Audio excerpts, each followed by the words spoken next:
Thank you everyone again. अनि हामीले ठ्याक्क अब तपाईँको आई थिङ्क विनिताले हाइलाइट गरे जस्तै सो कोभिडले नेपाल मात्रै होइन संसारभरिका सबै देशमा अहिले प्राय सबै क्षेत्रमा एकदम ठुलो असर पारिराखेको छ। नेपालमा पनि अब गभर्मेन्ट साइडबाट, प्राइभेट सेक्टर साइडबाट, थिङ्क ट्याङ्क साइडबाट र रिसर्च इन्स्टिच्युट साइडबाट प्लस मिडियाको साइडबाट पनि कोभिडले विभिन्न क्षेत्रमा पारेको असरबारे पढ्दै सुन्दै अब हामी सबैले आएका छौँ, तपाईँहरूले पनि सुन्नु भएकै छ। अनि त्यही सिलसिलामा अलिकति केही नयाँ कुराहरू त्यस्तो केही छ कि होइन? अब अहिले यसो हेर्दाखेरि कोभिडले इकोनोमिक सेक्टरलाई एकदम धेरै असर गरेको हुनाले त्यही सेक्टरमा फोकस्ड भएर गभर्मेन्ट साइडबाट, प्राइभेट साइडबाट, थिङ्क ट्याङ्क साइडबाट अब के कस्तो कुराहरू हामीले हेरिरहेका छौँ, गर्न प्रयास गरिराखेका छौँ, त्यो कुरा एकचोटि हाइलाइट गरौँ भनेर हामीले आजको सेसन अर्गनाइज गरेका छौँ। सो यसको लागि हामीले हाम्रो प्यानलिस्टको रूपमा डाक्टर शङ्कर शर्मा हुनुहुन्छ। उहाँ चाहिँ नेसनल प्लानिङ कमिसनको पहिलेको भाइस चेयर अनि मिनिस्ट्री अफ फाइनान्सको एडभाइजर र अमेरिकाको लागि नेपालको राजदूत हुनुहुन्छ। साथसाथै उहाँ अब नेपालको इकोनोमिक र पोलिटिकल इकोनोमी बारे धेरै प्रखर रूपमा लेखिराख्ने र बोलिराख्ने प्रोफेसनल हुनुहुन्छ। अनि त्यसको साथसाथै अनि हाम्रो सेकेन्ड वक्ताको रूपमा चाहिँ हामीले मधु मरासिनीज्यूलाई बोलाएका छौँ। उहाँ चाहिँ लगभग 30 वर्षसम्म सरकारी सेवामा काम गर्नुभएको छ, जुन मध्ये उहाँले 25 वर्ष मिनिस्ट्री अफ फाइनान्स अन्तर्गत डिफ्रेन्ट सेक्टरमा काम गर्नुभएको छ। त्यो भनेको अफिस अफ फाइनेन्सियल कन्ट्रोलर भयो र अरू विभिन्न इकोनोमिक डिभिजनहरू मिनिस्ट्रीभित्रकैमा काम गर्नुभएको छ। उहाँ भर्खरै मात्र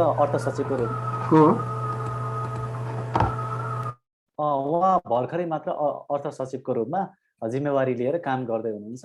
यस्तो च्यालेन्जिङ समयमा आई थिङ्क अर्थ सचिव भएर काम गर्नु भनेको त्यति सजिलो काम छैन होइन। सो त्यही सिलसिलामा उहाँले आफूले जिम्मेवारी वहन गरे पछाडि के कस्तो देख्नु भएको छ र अबको आउने दिनमा हामी यो पेन्डामिकले पारेको असरबाट बाहिर निक्लिन वा नर्मलाइजेसनतिर जानको लागि चाहिँ मन्त्रालयको साइडबाट र गभर्मेन्टको साइडबाट के कस्ता इकोनोमिक र फाइनेन्सियल पोलिसिजहरूमा काम गर्नुभएको छ र प्लान गर्नुभएको छ, त्यो बारेमा हामीले उहाँबाट बुझ्छौँ। अनि त्यसपछि अर्को हाम्रो वक्ता हुनुहुन्छ गोकर्ण अवस्थीजी। उहाँ चाहिँ हाललाई यो हाम्रो नेपालमा प्राइभेट सेक्टरको अम्ब्रेला अर्गनाइजेसन एफएनसिसिआईको अफिसिएटिङ डाइरेक्टर जेनरल हुनुहुन्छ। अनि त्यो बाहेक उहाँले विगतमा युनाइटेड नेसन्सको रेसिडेन्ट कोअर्डिनेटर अफिसमा बसेर एज अ एसडिजिज एडभाइजर भएर काम गर्नुभएको छ। अनि त्यो बाहेक उहाँले लामो समय कान्तिपुर दैनिकमा बिजनेस एडिटर भएर बिताउनु भएको छ। अनि त्यसको साथसाथै नेपालमा यो इकोनोमिक इस्युज र बिजनेस इस्युजमा जो जति हाम्रो पत्रकार साथीहरू लाग्नु भएको छ उनीहरूको एसोसिएसन छ, सोसाइटी अफ इकोनोमिक जर्नलिस्ट भन्ने सेजोन, त्यो संस्थाको प्रेसिडेन्ट हुनुहुन्थ्यो 2015 देखि 2017सम्म। म एकछिन फेरि रिमाइन्ड गर्छु है त, हजुरहरूले जोइन गर्नु भएको छ भने कृपया माइक म्युट गरिदिनु होला है, त्यो माइक अनम्युट भएन अलिकति डिस्टर्बेन्स आउँछ हामीलाई। अनि उहाँले हाम्रो अवस्थीजीले त्रिभुवन विश्वविद्यालयबाट एमबिएस गर्नुभएको छ र इन्डियाको न्यू दिल्लीमा भएको इन्डियन इन्स्टिच्युट अफ मास कम्युनिकेसनबाट डिप्लोमा इन मिडिया स्टडिज गर्नुभएको छ। अनि त्यसको साथसाथै हाम्रो अन्तिम वक्ताको रूपमा डाक्टर विश्वास गौचन हुनुहुन्छ, जो चाहिँ युएन अफिस नेपालमा र अफ्रिकामा बेस भएर काम गर्नुभएको छ उहाँले। अनि हाललाई इन्स्टिच्युट फर इन्टिग्रेटेड डेभलपमेन्ट स्टडिजको डाइरेक्टर र अनि आइआइडिएस भित्रै भएको सेन्टर फर इकोनोमिक पोलिसी भन्ने छुट्टै एउटा इकोनोमिक पोलिसी बनाउनलाई र त्यो बारे अध्ययन गर्नलाई छुट्टै बनाएको एउटा डिपार्टमेन्ट छ, त्यो पनि लिड गर्नुहुन्छ। अनि त्यसको साथसाथै डाक्टर गौचनसँग नेपालमा र अफ्रिकामा बसेर कमर्सियल ब्याङ्क्सहरूमा पनि काम गरेको अनुभव छ र त्यो बाहेक नेपालको शिक्षा क्षेत्रमा पनि उहाँले टन्नै काम गर्नुभएको छ। अनि म ढिलो नगरी हाम्रो डाक्टर शङ्कर शर्मालाई कोभिडले गर्दाखेरि हाललाई नेपालको कन्टेक्स्टमा हाम्रो कोभिडभन्दा अगाडिको पोलिसिजहरू बनाउँदाखेरि स्पेसली इकोनोमिक पोलिसिज बनाउँदाखेरि चाहिँ फोकस एरिया कस्तो हुन्थ्यो र अब अहिले कोभिड आइसके पछाडि अहिलेको रियालिटीमा बेस गरेर हामीले हेर्दाखेरि चाहिँ अब आउने दिनमा हामीले के कस्तो एरियामा चाहिँ चेन्जेस देख्न सक्छौँ भनेको गभर्मेन्टले बनाउने जे जति पोलिसिजहरू हुन्छ, पब्लिक पोलिसिजहरू हुन्छ, त्योमा चाहिँ कुन एङ्गलमा चेन्जेस आउँछ जस्तो लाग्छ भनेर उहाँको राय सुन्न चाहन्छौँ। सो यसको लागि चाहिँ हामीले डाक्टर शर्मालाई 7 मिनट समय दिन्छौँ। Over to you sir, Shankar sir. हस् ल, धन्यवाद जयजङजी। अब IIDS का पदाधिकारीज्यूहरू, जयजी, हाम्रो अर्थ सचिवज्यू तथा यहाँ पार्टिसिपेट गरिरहनु भएका सबै मित्रहरू, अब समय कम भएको हुनाले म एकदम ठ्याक्क पोइन्टहरू मात्रै भन्छु, बुलेट पोइन्ट्समा। त्यसमा धेरै एक्सप्लेन गर्न चाहन्न। अब सबभन्दा पहिला यो पोलिसी फोकसहरूमा कहाँ चेन्ज भयो भन्दाखेरि दुईटा कुराले इफेक्ट पार्यो। एउटा कुरा चाहिँ के भयो भने गत 2 सालदेखि पहिलो साल हाम्रो आर्थिक वृद्धि दर पनि सरकारले 4% भनेर भने पनि सायद त्यो 1%, 2% भन्दा बढी हुँदैन, किनभने त्यो एजम्पसन नै पहिलेबाटै मिस्टेक भइसकेको थियो। त्यसकारणले लगातारको 2 वर्षको आर्थिक वृद्धि र क्षमतामा कमी भएको कारण र कोभिडको कारणले गर्दा हाम्रो इकोनोमीमा निकै नै परिवर्तन र चेन्जहरू भएछ। पोलिसीहरूको कन्टेक्स्टमा पनि, इम्प्लिमेन्टेसनको कुराहरूलाई पनि। पोलिसीको कुरा गर्दाखेरि त हामी सबैले पनि भनिरहे हो, अब लास्ट 2 इयर्स चाहिँ कोभिड-19 कै र खास गरी स्वास्थ्यको इन्फ्रास्ट्रक्चर नेपालमा साउथ एसियाको तुलनामा पनि हामी एकदमै कम रहेछौँ भन्ने त्यो देखेर यो हेल्थको इन्फ्रास्ट्रक्चरमा वृद्धि गर्नु पर्यो। हेल्थ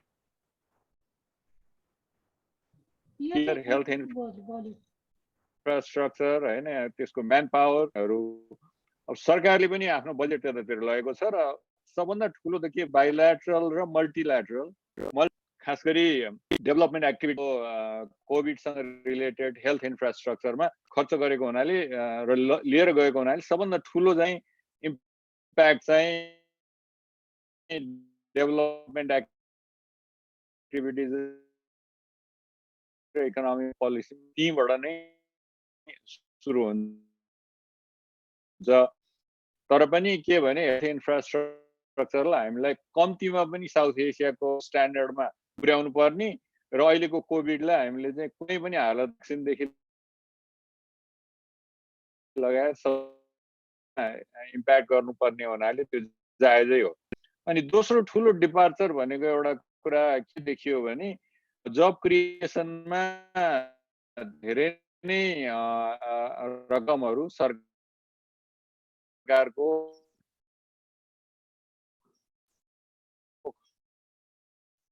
खर्च भएको छ, किनभने निजी क्षेत्रको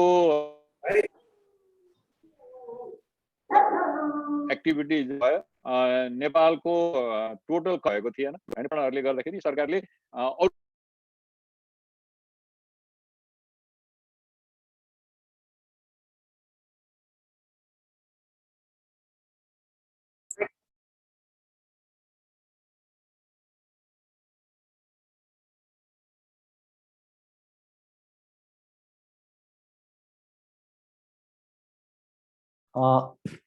भने यो लिस्ट पठाऊ भनेर भन्दाखेरि त्यहाँ भएका सरकारी कर्मचारी बाहेक त्यहाँ सबै मान्छेको लिस्ट पनि पठाइयो। त्यसकारणले यो प्रायोरिटी को गरिब हो, को निडी हो भन्ने कुराहरू त्यति आइडेन्टिफाई हुन सकेन र निडी नहुने मान्छेहरूले पनि के भने नि पोलिटिकल प्रेसरले गर्दा उनीहरूको नाम अगाडि आयो, उनीहरूले चाहिँ अपर्च्युनिटी पाए। त्यसकारणले जब क्रिएसनको कार्यक्रमहरू सरकारको बजेट अत्यन्तै धेरै भए पनि हामीले ऋण लिएर भए पनि बजेट हाले पनि त्यो त्यति राम्रो अगाडि जान सकेन। अनि यसपटक मोनिटरी पोलिसी लास्ट इयर पनि र यसपालि अलिकति कम भन्छु म, तर झन्नै उस्तै आछ। त्यो significant support from monetary policy. अब त्यसको चाहिँ कर्जा पेमेन्टको लागि ब्याज थप्ने कुरादेखि लिएर ब्याज घटाउने कुराहरू अहिले वास्तवमा घटेर फेरि अलिअलि बढ्न सुरसारमा छ, तर ब्याज नै बढाइयो। बिजनेस कन्टिन्युटी प्लान भनेर बजेटहरू राखियो, त्यहाँ पनि समस्या चाहिँ यदि नयाँ कार्यक्रमहरू भयो, भनौँ न सर्टिफिकेटमा लोन दिने कुराहरू भयो भने त ब्याङ्कले त्यति सजिलै दिँदैन। कार्यविधि बनाउने, गाइडलाइन बनाउने कुराहरूले गर्दाखेरि अलमल भएर धेरै कुराहरूमा अलमल चाहिँ भयो। तर मोनिटरी पोलिसीले बिजनेस सेक्टरमा एकदमै धेरै मद्दत गर्यो। अर्को ठुलो डिपार्चर भनेको हाम्रो इ कमर्समा आयो। हुन त सरकारको आफ्नै नेसनल पेमेन्ट गेटवे भन्ने छैन, अहिले पनि बन्दैछ, सुरु भइसकेको छैन। तैपनि ब्याङ्कले दिएको सुविधाहरू जस्तो क्युआर कोडको इन्ट्रोडक्सन, फोन पेको इन्ट्रोडक्सन हैन, अन्य अलि सजिलै ब्याङ्किङ सेक्टरबाट डिजिटाइजेसन र डिजिटल पेमेन्टको हिसाबले अगाडि राष्ट्र ब्याङ्कले निकै त्यो भनौँ रेगुलेसनमा सुविधा दिएको कुराहरूले र अवेरनेस पनि निड पनि, किनभने निड पनि भयो, मान्छे बाहिर जान नपाउने पनि भयो, निड पनि भयो र अवेरनेस पनि बढेको कारणहरूले गर्दाखेरि इ कमर्स धेरै नै बढ्यो। उदाहरणको लागि भनौँ 2020 मा इ कमर्सको रेभेन्यू 44% ले बढेको थियो। अहिले पनि दिस इज कन्टिन्युड। अब यो अहिलेको सम्मको आजसम्मको स्ट्याटिस्टिक्स हेर्ने हो भने त्यसमा पनि थप 39% बढेको देखिन्छ। अब सबैभन्दा कमजोर पक्ष जुन चाहिँ सबैले भनिरहेको तर गर्न नसकेको चाहिँ के हो भने द हार्डेस्ट हिट एरिया त्यो इन्फर्मल सेक्टर, जहाँ चाहिँ 50% इन्टरप्राइजेसहरू हुन्छन्। अब त्यो इन्टरप्राइजेसहरूले खासै तिनीहरूले सुविधा पाएनन्, किनभने तिनीहरू रजिस्टर्ड पनि होइनन्, सरकारको नजरमा तिनीहरू देखिँदैनन् हैन, इत्यादि कारणहरूले गर्दा र टुरिज्म सेक्टर हैन, टुरिज्म सेक्टरले केही राहत त पायो ब्याङ्किङ सेक्टर र मोनिटरी पोलिसीबाट, तर टुरिज्म सेक्टर चाहिँ अब सजिलै रिभाइभ हुन सक्ने क्षेत्र नभएको कारणले गर्दाखेरि त्यो हार्डेस्ट हिट एरिया भनेको इन्फर्मल सेक्टर, त्यसले कम राहत पायो। अब करिब 15 दिनको राहतको सामग्री त लास्ट इयर 2019-20 मा दिएको थियो, तर त्यो पछि कन्टिन्यू पनि हुन सकेन र अहिले पनि हुन त अहिलेको बजेटमा अलिकति त्यसलाई इन्ट्रोड्युस गरिएको छ, त्यसलाई हामीले राम्रै मान्नुपर्छ। तर के भने सेलेक्सन चाहिँ एकदमै राम्रो हुनुपर्छ भन्ने मलाई लाग्छ।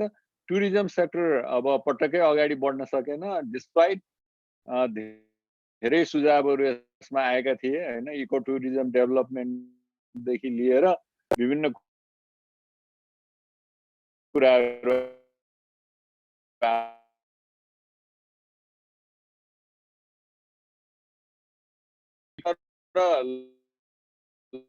लगानीको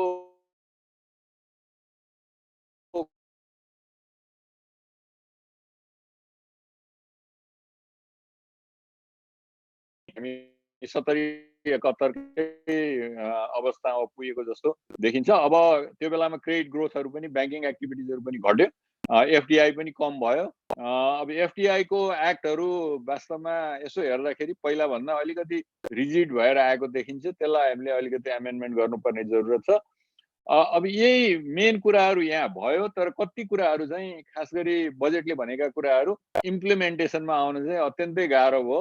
जुन कुराहरू एकदमै नयाँ थिए ती इम्प्लिमेन्टेसनमा आउन गाह्रो भयो। अनि दोस्रो कुरो के भयो भने जे कुरा राहत भनेर अथवा चाहिँ इकोनोमिक रिकभरीको लागि भनेर सरकारले भनेको थियो, कर्मचारी कतै पनि जाने अवस्था नभएको कारणले, जान नसकेको कारणहरूले गर्दाखेरि ती कुराहरू पनि ढिलो भयो र इम्प्लिमेन्टेसन एकदमै गाह्रो भयो। अब अर्को 2-3टा इम्प्याक्ट चाहिँ ठुलै छ। अब त्यो तपाईहरुको आउटलुकलाई पनि अलिकति सजिलो होला भन्न ठान्छु। अब यो फिस्कल डेफिसिट यो कोभिडले गर्दा र इकोनोमिक एक्टिभिटिजले गर्दाखेरि चाहिँ धेरै नै बढेको छ। अब अहिले विश्व बैंकको प्रोजेक्सन हेर्ने हो भने त नेक्स्ट फिस्कल इयरमा यो फिस्कल डेफिसिट 8% र यो लोन 7%, 47% को लोन। लोन पनि हेर्नुस् कहाँ गयो भने अब रोजगारी कार्यक्रममा जान त गयो, राम्रो हो। परीक्षाको रिपोर्ट हेर्ने हो भने 5% मात्रै इफेक्टिभ देखियो। अब हाम्रो आफ्नो अब्जर्भेसन हेर्ने हो भने भनौँ न 100 दिनको भनेको पहिलो वर्ष 5 दिन, दोस्रो वर्ष 11 दिनको हिसाबले मात्रै पाए र जुन टार्गेट गरिएको थियो त्यो अनुसार अगाडि जान सकेन। त्यसकारण लोनको त्यति प्रपर युटिलाइजेसन पनि हुन सकेको देखिएन। अबको रिस्क, सबैभन्दा ठुलो रिस्क भनेको त यो पोलिटिकल इस्यु नै हो। यो पोलिटिकल चेन्जेसहरू हामी कहाँ स्टेबिलिटी भन्ने कुराहरू अब आउनै सकेन। त्यसपछि कन्टिन्युड यो कोभिड, अझै 1 वर्ष हामीलाई भ्याक्सिनको कुराहरू र भ्याक्सिनको पनि अनसर्टेनिटी छ, अझै पनि बुस्टर चाहिन्छ कि भन्ने कुराहरू छ। टुरिज्मको कुराहरू र अब अर्को हामीलाई ठुलो इकोनोमीलाई सपोर्ट गरिरहेको भनेको रेमिटेन्स हो। त्यो रेमिटेन्समा अहिले अचम्मको ट्रेन्ड देखिएको छ, एकदमै इन्भर्स रिलेसन। बाहिर जाने मान्छे कम, तर रेमिटेन्स आउने चाहिँ टोटलमा एब्सोल्युट फिगरमा त बढेको बढै छ। त्यसकारण अब यसमा हाम्रो मलाई लाग्छ एकदमै ठुलो रिस्क छ जस्तो मलाई लाग्छ। त्यो सधैँ कन्टिन्यू हुन सक्छ जस्तो मलाई लाग्दैन। अनि हाम्रो भइरहेको स्ट्रक्चरल प्रब्लमहरू त छँदैछ। अब रिकभरीको कुरा गर्दाखेरि मलाई के लाग्छ भने यो एफडिआईमा अलि भ्यालु चेनको लागि हामीले सपोर्ट गर्नुपर्ने हो। अहिलेको हाम्रो इन्डस्ट्रियल इन्टरप्राइज एक्टहरू हेर्ने हो भने त इंट्रा इन्डस्ट्री ट्रेड गर्न पनि त्यसले दिँदैन, फाइनल प्रोडक्ट मात्रै बनाउनु पर्छ भन्ने त्यसले भनेको छ। जबकि एफडिआईमा यो इंट्रा के अरे इन्डस्ट्री ट्रेडहरू द्याट्स भेरी भेरी इम्पोर्टेन्ट। अनि यो निजी क्षेत्रबाट एफएनसिसिआई र सिएनआईले डकुमेन्टहरू दुईटा निकालेको छ। सिएनआईले मेक इन नेपाल भनेर एफएनसिसिआई को यो लङ टर्म स्ट्राटेजीको डकुमेन्टहरू निकालेको छ। त्यहाँबाट हामीले निजी क्षेत्रलाई सपोर्ट हुने, अहिलेको कुल ग्राहस्थ उत्पादनमा 20% को जीडीपीलाई कमसेकम अब हामीले चाहिँ 4 वर्षमा 32% पुर्याउने। किन 32 भनेर मैले भने 27-28 त हामीले झन्डै पुर्याउन आँटिसकेका थियौँ। त्यो पुर्याउने टार्गेटले हामीले अगाडि जान। Thank you Shankar sir, thank you. I think private सेक्टरको कुरामा अहिले हाम्रो क्षेत्रलाई को कन्स्टेन्ट एड्रेस गर्नुपर्ने छ भन्ने मलाई लाग्छ। हजुर, thank you thank you sir. I think अब सर्टेन यहाँ क्वेसन्सहरू आएको छ सर हजुरको लागि, शङ्कर सर। हजुर, शङ्कर सरको लागि। अनि इन द मिन टाइम अहिले होइन, पछि आउला सर, म त्यहाँ फेरि पछि आउँछु सर। हस् हस्। अनि इन द मिन टाइम हाम्रो पार्टिसिपेन्ट सरहरूलाई, साथीहरूलाई, तपाईँहरूले यहाँ सुन्दै गर्दाखेरि केही त्यस्तो क्वेसन्सहरू छ जुन चाहिँ हाम्रो वक्ताहरूले कभर गर्न सक्नु भएन, वा जुन चाहिँ तपाईँलाई लाग्छ कि ल है आज अलिकति कभर गरिदियो हुन्थ्यो भने जस्तो लाग्छ भने त्यो चाहिँ कृपया यहाँ हाम्रो च्याट बक्स छ, च्याट बक्समा टाइप गरिदिनु होला। अनि हामी यो सेसन चल्दै गर्दाखेरि अनि हेरेर त्यो सकेसम्म अब एउटै मिल्दोजुल्दो क्वेसन्सहरू 3-4वटा आयो भने कम्पाइल गरेर अलिकति टाइम पनि सेभ होस् भनेर हामी यता हाम्रो वक्ताहरूलाई पछि अन्तमा यो क्वेसन एन्ड एन्सर सेसनमा सोध्छौँ। अनि त्यो बाहेक फेरि रिमाइन्ड गर्दाखेरि हजुरहरूले मिटिङ एटेन्ड गर्दै गर्दाखेरि आफ्नो माइक चाहिँ म्युट गरिदिनु होला है त। हस्, थ्याङ्क यू। अनि अब चाहिँ म आई थिङ्क शङ्कर सरले धेरै कुरा हाइलाइट गर्नुभयो होइन, गभर्मेन्टको कुरा, प्राइभेट सेक्टरको कुरा र रेमिटेन्सको पनि कुरा गर्दाखेरि सिटिजन्सहरू पनि जोड्नुभयो उहाँले। सो आई थिङ्क कोभिड पेन्डेमिकमा कोभिडले सबैलाई असर गरेको छ, सरकार, प्राइभेट सेक्टर, सिटिजन सबै, र एट द सेम टाइम हाम्रो रिकभरीको लागि पनि सबैको उत्तिकै रोल छ। अब त्यो हुँदै गर्दाखेरि आई थिङ्क हामीले बुझ्नुपर्ने कुरा चाहिँ के भन्दाखेरि यसमा गभर्मेन्टको चाहिँ के रोल हुन्छ। अब त्यही सिलसिलामा हाम्रो मधु मरासिनीज्यू हुनुहुन्छ, उहाँलाई चाहिँ अब गभर्मेन्टले अहिले recently I think white paper पनि निकाल्नु भएको थियो र त्यही सिलसिलामा अहिले सेन्ट्रल ब्याङ्कबाट अरू मोनिटरी पोलिसिजहरू र फिस्कल पोलिसिजहरू पनि आउने क्रम जारी नै छ। अनि अब अहिलेको यो बदलिदो परिस्थितिमा कोभिडले गर्दाखेरि गभर्मेन्टको प्रायोरिटी चाहिँ के कस्तो छ त, स्पेसल्ली मोनिटरी र फिस्कल पोलिसीमा, त्यो कुरा हाइलाइट गरिदिनु अनुरोध गर्दछु। अनि सरलाई पनि मैले 7 मिनट जस्तोमा 7 मिनट जस्तो दिएँ सर। हस्, thank you sir, over to you. हुन्छ, हस् हस्, धन्यवाद जयजी। अनि सबभन्दा पहिला त म पनि आइआइडिएसलाई यो अपर्च्युनिटीलाई धन्यवाद दिन्छु। र मैले यहाँ मेरो सिनियर सरहरू देखिरहेको छु, शङ्कर सर, हाम्रो बिन्दु लोहनी सर पनि देखिरहेको छु मैले, अरू पनि थुप्रै सरहरू, म्याडमहरू हुनुहुन्छ, उहाँहरू सबैलाई पनि म हार्दिक नमस्कार गर्छु।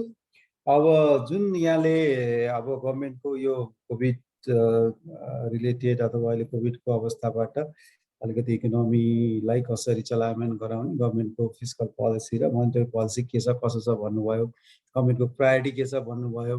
सबभन्दा पहिला त गभर्मेन्टको प्रायोरिटी चाहिँ हाम्रो सम्माननीय प्रधानमन्त्रीले भन्नुभयो जस्तै 3वटा प्रायोरिटी, पहिलो खोप, दोस्रो खोप, तेस्रो खोप भन्नुभएको थियो होइन, यहाँहरूलाई थाहा पनि छ। त्यो हिसाबले हामीले चाहिँ सबभन्दा पहिला चाहिँ हाम्रो जनतालाई चाहिँ भ्याक्सिनेटेड गराउनु पर्छ भन्नेमा पहिलो प्रायोरिटी छ। र let me give you an update. अब आजको मितिसम्म हामीले चाहिँ नेपालमा फुल्ली भ्याक्सिनेटेड चाहिँ 17.51% पपुलेसन फुल्ली भ्याक्सिनेटेड छ भने पार्सियली भ्याक्सिनेटेड लगभग 20%, 19.65% चाहिँ पपुलेसनमा हामीले चाहिँ भ्याक्सिन पुर्याइरहेको छौँ। र यो भ्याक्सिन रेट चाहिँ साउथ एसियामै सायद हायर होला, इभन इन्डियाभन्दा पनि हाम्रो बढी हो, जुन तपाईँहरूले क्रस चेक गर्न पनि सक्नुहुन्छ। त्यसको सँगसँगै अहिले हामीले चाहिँ नेपालले 3 करोड मात्राको चाहिँ खोप प्राप्त हुने अवस्थामा पनि छ र हामी हामी त्यो प्राप्त गर्दै जाँदा लगाउँदै पनि जान्छौँ। र हाम्रो उद्देश्य चाहिँ चैतसम्ममा भनौँ न हाम्रो चाहिँ भ्याक्सिन लगाउनु पर्ने वर्गको सबै पिपललाई अथवा 70% भन्ने छ के अरे हाम्रो टार्गेट, त्यो सबैलाई लगाउने भन्ने छ। त्यो हिसाबले र अहिले जुन हाम्रो पाइपलाइनको भ्याक्सिनहरू आउनुपर्ने अवस्था छ, कोभ्याक्सको अनि चाइनाको पनि छ, त्यो सबै हेर्दाखेरि सकेसम्म हामीले त अझै दसैँ अगाडि नै सिग्निफिकेन्ट एमाउन्टमा चाहिँ उपलब्ध गराउन सक्यौँ भने यसले अझै चाहिँ हाम्रो इकोनोमी चलायमान गराउन, चाडपर्वहरू चाहिँ राम्रोसँग मनाउनलाई, पपुलेसनलाई, पिपलहरूलाई सहयोग गर्छ भन्ने त्यो हिसाबले चाहिँ हामीले काम गरिरहेछौँ। एउटा त्यो र सेकेन्ड, हामीले यो भ्याक्सिन सप्लाईमा कुनै पनि किसिमको अलमल नहोस्, रिसोर्सको कमी नहोस् भन्ने हिसाबले हामीले फरेन एडको अलावा अहिले नयाँ सरकार आइसकेपछि 10 अरब रुपियाँ जति हामीले नयाँ नेपाल सरकारको रिसोर्स पनि हामीले थपेका छौँ। अस्ति सायद यहाँहरूले त्यो प्रतिस्थापन विधेयक सुन्नुभयो अथवा हेर्नुभयो भने कतिसम्म हामीले गरेका छौँ भने गभर्मेन्टको जुन चालु खर्च हो, अब इन्धन लगायत यो मिटिङ भत्ताहरू, विभिन्न किसिमका कार्यक्रम अथवा खासै चाहिँ प्रोडक्टिभ नदेखिने तालिम कार्यक्रमहरू जस्ता कार्यक्रमको 10% एक्रस द बोर्ड हामीले चाहिँ खर्च कटौती गरेर 5 अरब रुपियाँ चाहिँ त्यो बचत भएको पैसा चाहिँ भ्याक्सिन किन्नलाई चाहिँ लगाउने भनेर गभर्मेन्टले घोषणा गरेर त्यो पैसा हामीले भ्याक्सिनलाई प्रोभिजन पनि गरेका छौँ। यो मैले किन भनिरहेको छु भन्दाखेरि हाम्रो प्रायोरिटी अहिले के छ भने पिपललाई मेक पिपल भ्याक्सिनेटेड फर्स्ट र उनीहरूलाई अरू पनि बेसिक हेल्थ अफकोर्स सुविधाहरू दिने र भ्याक्सिन चाहिँ पहिला गर्ने। किनभने भ्याक्सिन रोल आउट नगरिकन हामीले इकोनोमीलाई चलायमान गराउन पनि नसक्ने भयौँ भनेपछि त त्यो इकोनोमीलाई चलायमान गराउनको लागि पनि प्री कन्डिसन चाहिँ भ्याक्सिन नै भयो। त्यो हिसाबले गर्दा हाम्रो प्रायोरिटी चाहिँ त्यतातिर छ। तर यसको अर्थ यो होइन कि फेरि अरू कार्यक्रमहरूमा हामी सिरियल छौँ कि भन्ने त्यो बिल्कुलै होइन। तर फन्डामेन्टल्ली पहिलो प्रायोरिटी चाहिँ भ्याक्सिनमा छ।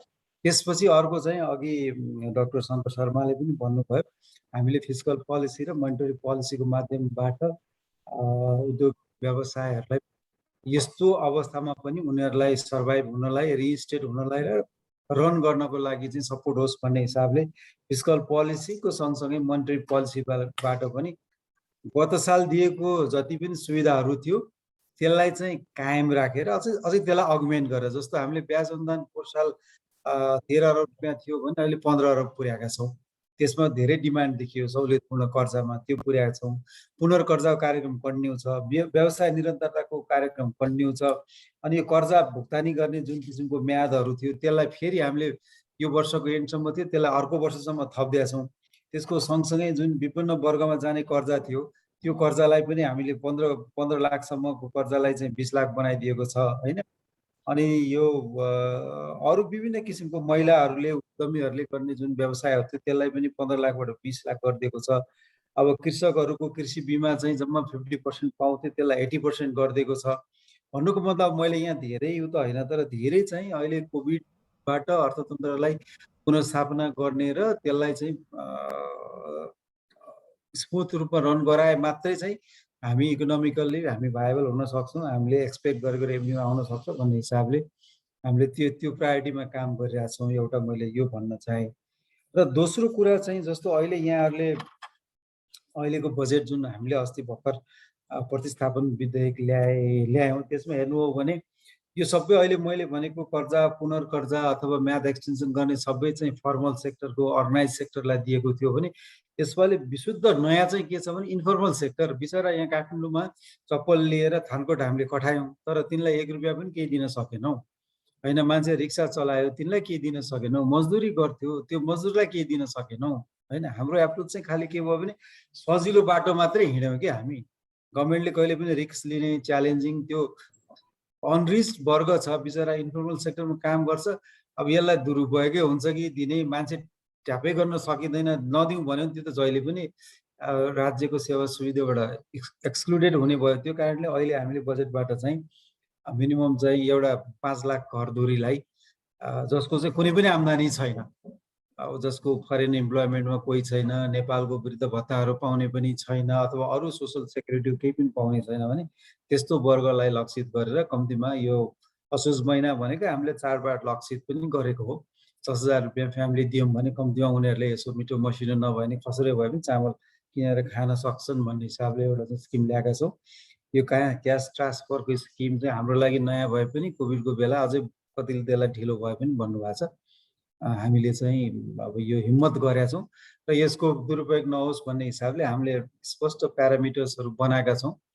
प्लानिङ कमिसनसँग पनि हामी कन्सल्टेसनमा छौँ। त्यो प्यारामिटर्सहरू बनाएर लोकल लेभललाई चाहिँ, किनभने हुड नो गाउँको वडा अध्यक्ष अथवा त्यहाँको नगर सदस्य भन्दा बेटर चाहिँ, अथवा त्यहाँको उसको वल्लो पल्लो घरको मान्छेले भन्दा बेटर चाहिँ कसले जान्दछ, जान्दैन नि त्यो मान्छेको ऊ के हो भन्ने कुरा। त्यसैले त्यो ट्रेस गर्ने पनि एउटा राम्रो मेकानिजम बनाएको छौँ।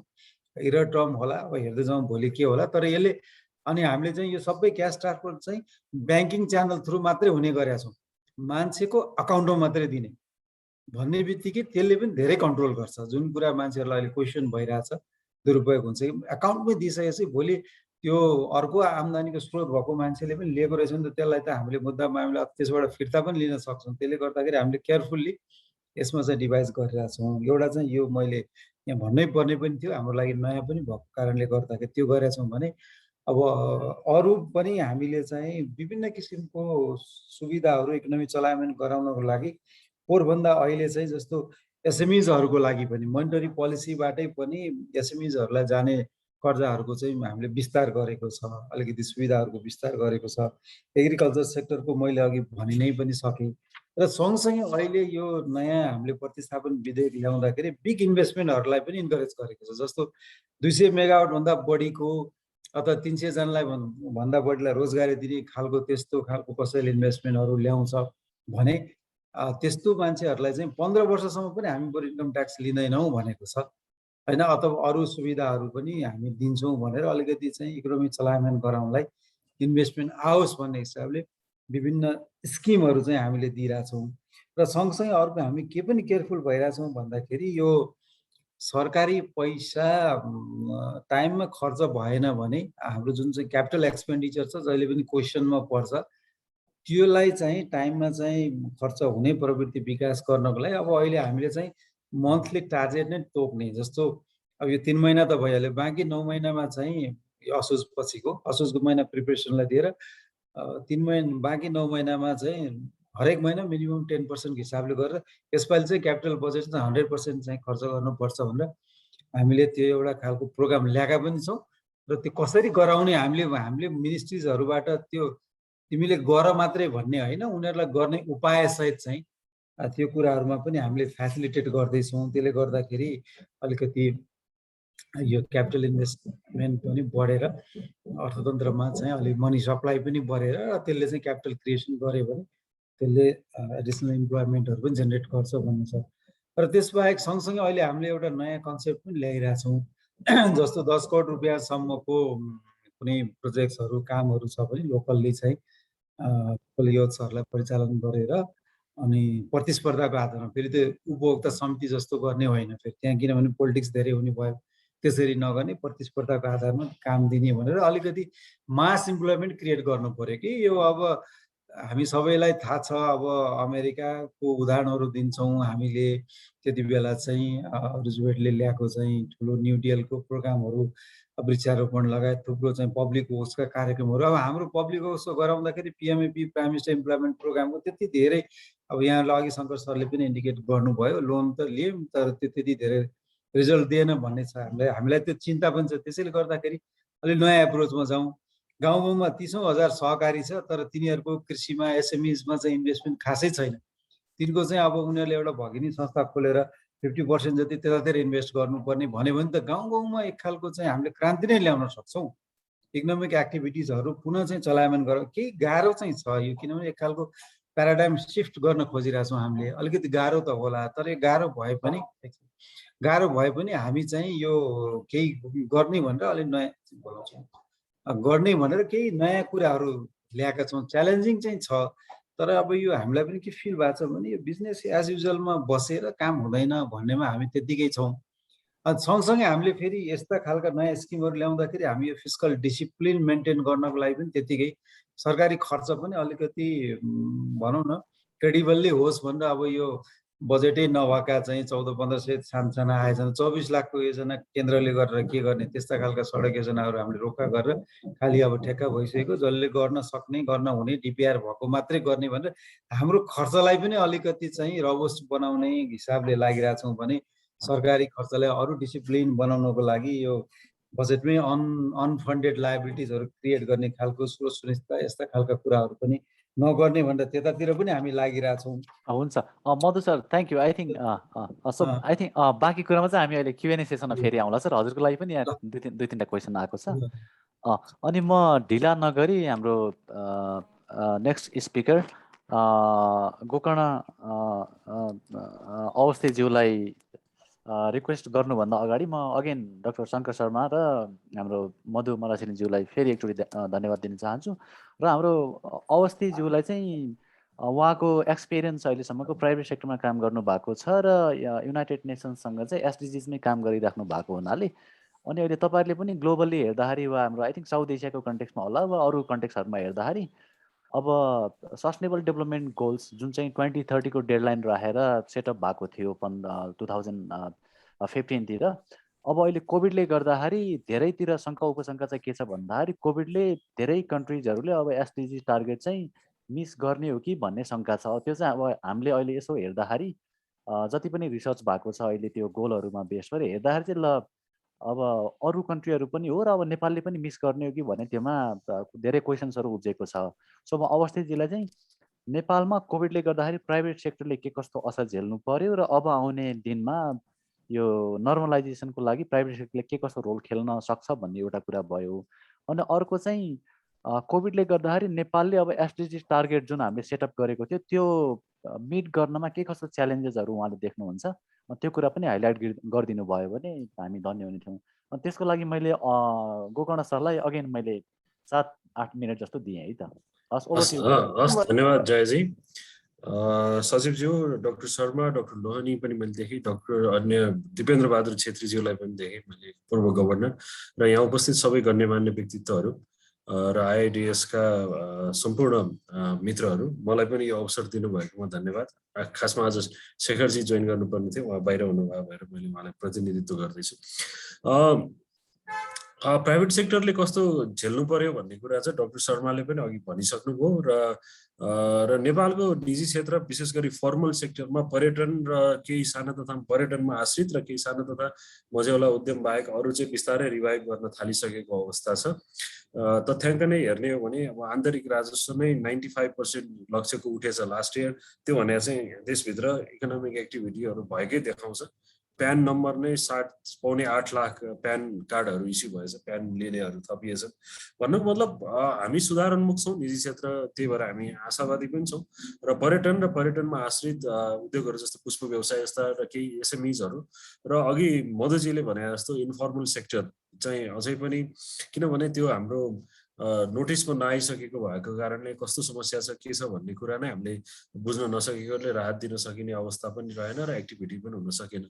त्यसलाई चाहिँ अब भनौँ झन्डै आधी जति बिजनेसहरू चाहिँ इन्फर्मल सेक्टरमा रहेछन्, उहाँहरूलाई चाहिँ अझै पनि समस्या छ। तर बिस्तारै इकोनोमिक एक्टिभिटीहरू बढ्दै जान थालेपछि त्यसमा सुधारहरू हुन थालेको छ।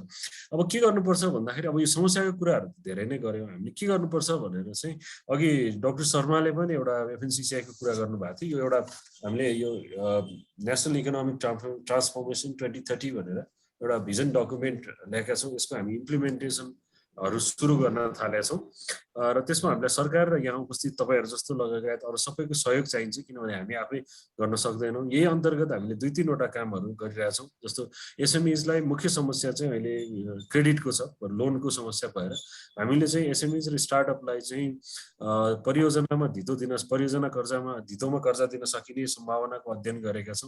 हामीले अर्थमन्त्रीज्यूको पनि धेरै लामो समयदेखि यसमा टाइम मागिरहेछौँ, गभर्नर साहबको पनि टाइम मागिरहेछौँ। होपफुली गभर्नर साहबलाई हामी चाँडै नै यो हस्तान्तरण गर्न सक्ने अवस्थामा हुनेछौँ। यसमा चाहिँ एसएमइजलाई परियोजना कर्जा आवश्यक छ र यसमा हुने जोखिम कसरी न्यूनीकरण गर्न सकिन्छ भनेर हामीले उपायहरू सुझाएका छौँ। त्यसै गरी एसएमइजकै लागि एउटा सहयोगी पुस्तिका तयार पारेका छौँ, जसले चाहिँ एसएमइजको दर्तादेखि एक्जिटसम्मको के गर्नुपर्छ, कुन डकुमेन्टहरू हेर्नुपर्छ, ब्याङ्कमा लोन लिन जाँदा के डकुमेन्टहरू गर्नुपर्छ, किनभने यी समस्याहरू हुन्। म साना समस्या छन्, म ती साना समस्याको उपाय बताउँदैछु आज, म धेरै समस्याहरू केलाउँदै छैन। अर्को भने चाहिँ लोनको एक्सेस, क्रेडिटको एक्सेस, पुँजीसँगको पहुँचको समस्या छ, त्यसलाई कसरी गर्न सकिन्छ भनेर हामी यो 2टा डकुमेन्ट गर्दैछौँ। अर्को अब हामीलाई अब प्राइभेट सेक्टरलाई अब अझ अगाडि बढ्नुपर्ने र पेन्डेमिकले गरेको असर सँगसँगै हामीले अर्को एउटा चुनौती सामना गर्नुपर्ने छ, त्यो भने एलडिसी ग्रेजुएसन हो। सरकारले हतारमा ग्रेजुएसनको निर्णय त गर्यो, तर अब हाम्रो अध्ययनले अहिले युरोपमा मात्रै हाम्रो एक्सपोर्ट चाहिँ 20% घट्ने देखिन्छ 2026 मा हामी यदि ग्रेजुएट अब हुने नै भइहाल्यौँ अहिलेकै अवस्थामा रह्यौँ भनेर। त्यही भएर हामी अहिलेको अवस्थामा रहन चाहदैनौँ। त्यही भएर एलडिसी ग्रेजुएसन प्लानको लागि के गर्नुपर्छ सप्लाई साइडमा र डेस्टिनेसन मार्केटमा हामीले कुन अन्तर्गत अब जाने, एलडिसीले जस्तो युरोपमा इबिए खारेज भयो भने त्यसपछि कुन स्टेपमा हामी जान सक्छौँ भन्ने सुझाव पनि हामीले तयार पारेका छौँ। हामी चाहन्छौँ सरकारलाई यो चाँडै नै बुझाउन चाहन्छौँ, त्यसले अलिकति एड्रेस गर्न सक्छ। त्योसँगै अघि मलाई एउटा प्रश्न देखिरहेको थियो, हामी संरचनागत समस्याको कुरा वर्षौँदेखि गरिरहेछौँ, त्यसको सुधार चाहिँ किन भएन भन्ने कुरा हामी चाहिँ हाम्रो नीतिमा पनि समस्या थियो होला पहिल्यैदेखि। यदि नीति राम्रो भयो भने कार्यान्वयन हुन्थ्यो होला, कानुन राम्रो भयो भने कार्यान्वयन हुन्थ्यो होला। त्यो समस्या चाहिँ पहिल्यैदेखि अब एकचोटि हामीले ओभरअल गर्नुपर्ने बेला भएको छ भन्छु म। इकोनोमीको समस्या, म अहिले प्राइभेट सेक्टर रिप्रेजेन्टेटिभ बडीमा बसेर काम गर्दाखेरि समस्या धेरै ठुला छैनन्, समस्या साना छन्। ती समस्या प्रक्रियाका छन्। जस्तो कम्पनी रजिस्ट्रार कार्यालयमा कम्पनी दर्ता गर्न गयो भने 7-8 दिन लाग्ने समस्या छ। अनलाइनको हामीले कुरा गऱ्यौँ, डुइङ बिजनेस रिपोर्टमा कम्पनी रजिस्ट्रार कार्यालय अनलाइन भएमा गयो भनेर अङ्क पनि बढ्यो, तर अझै पनि तपाईँहरू प्र्याक्टिकली जानुभयो भने त्यहाँ कम्पनी दर्तामै समस्या छ। राजस्व बुझाउन जाँदाखेरिकै समस्याहरू छन्। भन्नलाई हामी अनलाइन भुक्तानीको कुरा गर्छौँ, कागजपत्रको कुरा गर्छौँ, त्यसमा पनि उद्यमी व्यवसायहरूलाई अहिले समस्या भइरहेको छ। कर्जा लिनमा समस्या छ, त्यही भएर हामीले कर्जा चाहिँ परियोजना घर जग्गा धितो नराखे कर्जा पाइँदैन होइन। कतिपय कर्जाहरू चाहिँ जुन गाउँमा गएका छन्, जुन दुरुपयोगको कुरा अघि मधुजीले पनि गर्नुभयो, त्यो युवा स्वरोजगार कार्यक्रम लगायतका यी कार्यक्रमहरूको इफेक्टिभनेस एकचोटि फेरि जाँचेर हेर्ने कि साँच्चीकै त्यसमा काम भएको छ कि छैन। अहिले अब योभन्दा पहिलाको बजेटमा आएको र प्रतिस्थापन विधेयकले पनि नहटाएको स्टार्टअप सम्बन्धी केही सुविधाहरू दिएको छ, 5 वर्षसम्म आयकर छुट लगायत पुँजी दिने कुरो छ। तर त्यसमा अझै पनि अब हामीले अहिले एउटा सुझाव तयार पारेका छौँ। त्यसमा हामीले पहिला स्टार्टअपको डेफिनेसन, त्यसको स्टार्टअप भनेको के हो त्यो चाहिँ डिफाइन गरिदिनु पर्यो, होइन भने यो छुट कसरी दिने भनेर त्यो पनि हामीले सुझाव तयार पारेका छौँ। हामी उद्योग मन्त्रालयले अहिले स्टार्टअपको नीति बनाउँदैछ, त्यसमा इन्क्लुड भएर चाँडोभन्दा चाँडो यो स्टार्टअपलाई डिफाइन गरेर स्टार्टअप सम्बन्धी कार्ययोजना अगाडि बढोस् भन्ने हामी आग्रह गरिरहेछौँ मिनिस्ट्री अफ फाइनेन्स लगायत अरू सरकारी निकायहरूसँग। यस्ता कामहरू छन्, एकदमै साना समस्या छन्। अर्को धेरै तहहरूमा हामीलाई समस्याहरू छन्। जस्तो एफडिआईको अखिलेश दाइले कुरा गर्नुभएको थियो, एफडिआई र रेमिटेन्स कसरी बढिरहेछ यस्तो बेलामा भने मैले च्याटमा हेर्दै थिएँ। एफडिआई अझै बढ्न सक्छ। हाम्रो फेरि एफडिआईको अङ्क साह्रै थोरै छ, त्यो साह्रै थोरै अङ्कमा थोरै मात्रै बढ्नु कुनै ठुलो कुरा होइन, किनभने एसियामा चाहिँ अहिले एफडिआई बढेकै छ, भारतमा पनि एफडिआई बढिरहेछ, नेपालमा पनि कतिपय चाहिँ रिइन्भेस्टमेन्टको कुरा हुनसक्छ, कतिपय चाहिँ नयाँ पनि नयाँ हुनसक्छ, त्यसले गर्दाखेरि पनि हो। तर त्यो धेरै ठुलो अङ्क होइन।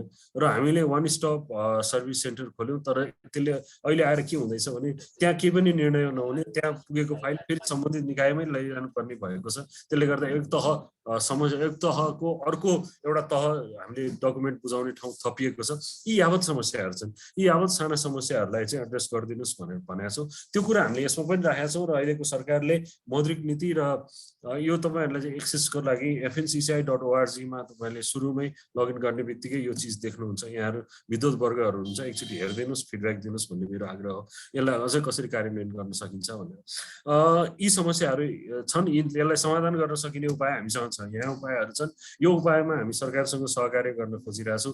मधु सरले हामीलाई सहयोग गर्छु भन्ने वचनबद्धता व्यक्त गर्नुभएको छ र अरूहरूलाई पनि म यहाँहरूसँग सहयोगको अपेक्षा गरिरहेछु।